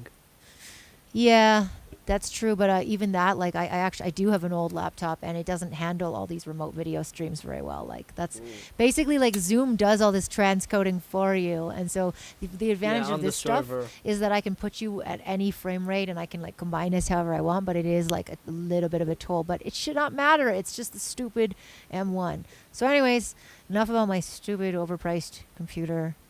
Screw you, Apple. Let's go. We got Shinos featuring Mizu. What is the story on this? Turbo Beats? Yeah, they said, trying a new genre for me, usually make rap beats. Did everything on this track except for the vocals, which is an a cappella I found on Looperman. Well, quick warning there. There you go. When you're, before we get started, yeah. Do not feature the artist who made the a cappella. Please. Oh, yeah. Don't list featured Mizu. Do not do this. Do not do this because, like, this happens to me all the time. It is the bane of my life. I do not, like, no offense. I appreciate when people buy my acapellas, but I do not want to be featured on a track I didn't work on. Okay? Like, your brand is your own. You need creative control. The only time you should feature somebody is if you're in a mutual agreement for both of you, like, that they know that they're working on the track, okay? Because every time that I get featured on a track, it's like, it's maybe not a genre I would make, it's not a producer I even know, and it goes out to my release radar, and people like unsubscribe from me because it doesn't sound like my stuff. Like, it really, really hurts the artist when you do that. So don't do that. Yeah, again, like, There's your public service announcement for the and night. other public service announcement: don't get a freaking M1. Sucks. Like, I've never paid so much money to have a computer that is bottlenecking as if it's like honestly, my Hackintosh that I built myself, which is unfortunately back in Spain because it's just kind of heavy. Hackintosh. The Hackintosh works amazing. It is like a super, super fast computer and everything's compatible with it. Now this is just like weird things like this, like, oh, it's lagging when I have a really nice GPU. Anyways. If you've already built a Hackintosh, I recommend sideloading Linux. Well, the problem is that it's just not portable enough. Like, that's why I got this laptop. Linux I was like, I doesn't- need to be able. Hey, as talking Half as my a software developer, doesn't even exist on Linux. there exists alternatives. All right, so we're God, gonna do this. It's Turbo not for Beats thing. everything and not for everyone. So let's move All on. right, next song. I think we'll avoid that argument. Yes.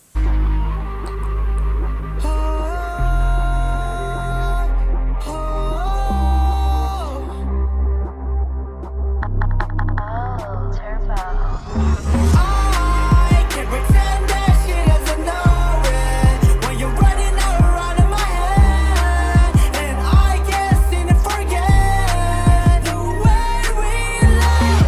I've been running around in my head. These demons are walking around my bed. I swear she got me in her hands, and I can't help but just accept. And tell me, what is it that I lost? Are you worth saving at all? The time is taking away, and I need an answer today. I can pretend that she doesn't know it when you're running around in my head, and I can't seem to forget the way we live. I can pretend that she doesn't know it when you're running around in my head, and I can't seem to forget the way we live. We know just what we used to do. Get high, get drunk, and then argue. Most of these nights I spend it with you, and yeah, I seem to be attached to you. And I don't wanna answer anymore. Got me paralyzed all over the floor. These lucid dreams never asked for. This love that I can't ignore. I've been running around in my head. These demons walking around my bed. I swear she got me in her hands, and I can't help but accept.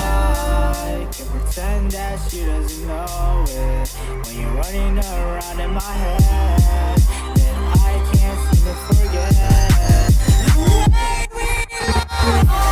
I can pretend that she doesn't know it when you're running around in my head, and I can't seem to forget the way we live. I can pretend that she doesn't know it when you're running around in my head, and I can't seem to forget the way we live. You're running around in my head. These demons running around in my bed. I swear she got me in her hands, and I can't help but accept. I can pretend that she doesn't know it when you're running around in my head, and I can't seem to forget the way we live. All right, that was a very interesting sort of closer track. I was not expecting that, but it had some cool parts about it. But again, like the problem with using just like a full acapella is like you really got to make that your own, because right now it just sounds kind of like you're DJing it, like you've thrown it on top of the track and you're doing it live as a mix, which is cool in a live setting. But if I want you to take this and make it your own. Like, I want to hear your own kind of processing that folds it into your track more. Like, right now, it doesn't quite sound like it belongs. So I would also try, like, chopping it up a bit more, just really, like, you know, messing around with it a bit and giving it some dynamic, because right now it kind of just sits on top and it doesn't excite me. So yeah, that's sort of how I feel. Alfy, I don't know what you thought about that. I think it's a emo punk vocal thrown on top of a let's call it hybrid trap instrumental. That's pretty hyper pop. Yeah, typical fare. Yeah, the aesthetic hyper-pop, itself isn't the, you know, the aesthetic. I don't think is the problem personally. I mean, it just doesn't go well enough with vocals. There is no mold. There is no type of vocal that will instantly go with a type of instrumental. But I feel that there were a bit of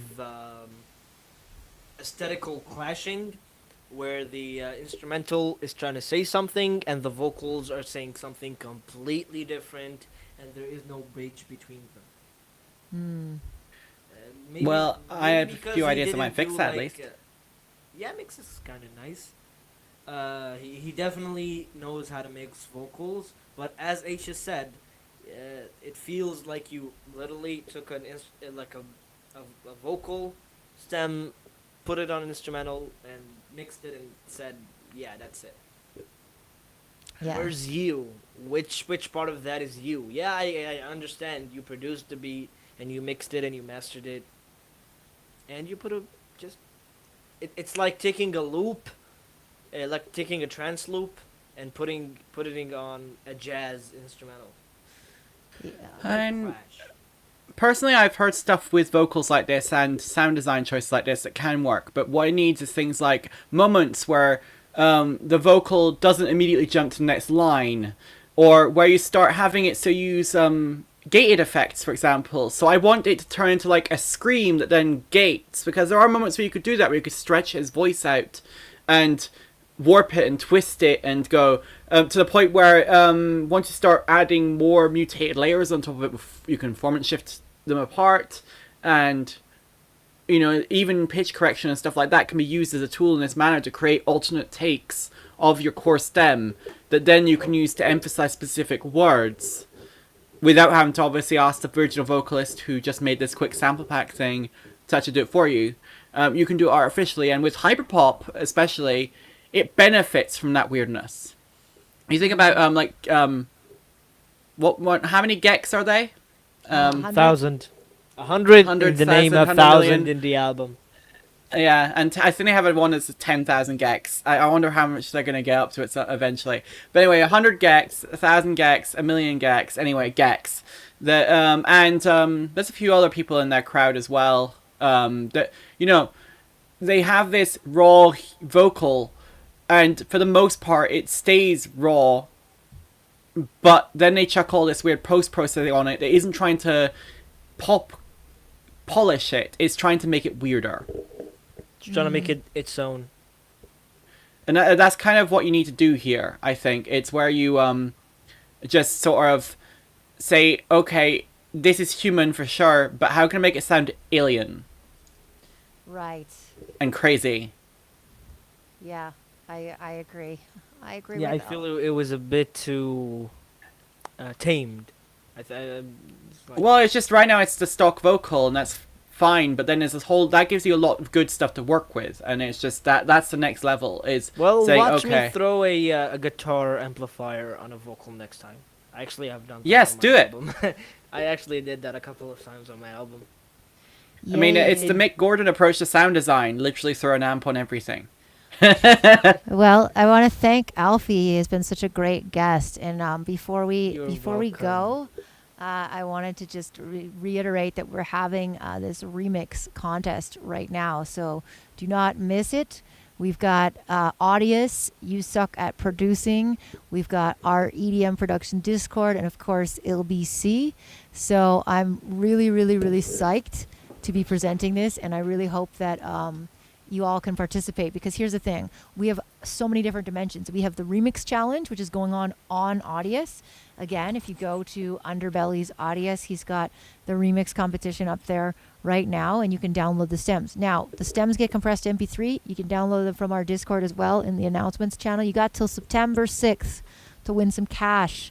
All right, so enter that. But we also Cold hard cash. Come and get cash. it. But we also have a live component. So on the 14th, we're gonna have like this super mega extra good stream where we have showcasers performing, contestants doing live rounds. We're still looking for maybe one, maybe two. I don't know. We could have another contestant. So if you would like to submit to be a contestant, go to ilbc.tv/virtual round. And you can sign up here. You can submit. But yeah, we are going to be having this on September 14th, co-sponsored by Audius and You Suck at Producing. And then the winner of this round will go with the others to the finals in Barcelona. So don't miss it, okay? Don't miss it. We are putting together crazy I'm shows going to be for in you. Barcelona. And Natty is coming for the finale as well. It's going to be a lot of fun. It's part of the Future Music Forum. So thank you again, Alfy. What is your SoundCloud? What's a good way for people to find your tracks? Everything is named Alfy. ALFY. Do you have Everything, SoundCloud / everywhere. Alfy? Yeah. No. I think it's AL_FY. I think. See, it's that's that. the thing. Is like, how do you get that OG link? But I do have a link tree that's just Alfy. Okay. Pop it in the chat, and I'll put it up before we go. Yes, But yeah, thank you, Natty. Do you have any other announcements? Because I was just gonna tell people, like, really stay tuned. This is like the third round of ILBC Challenge.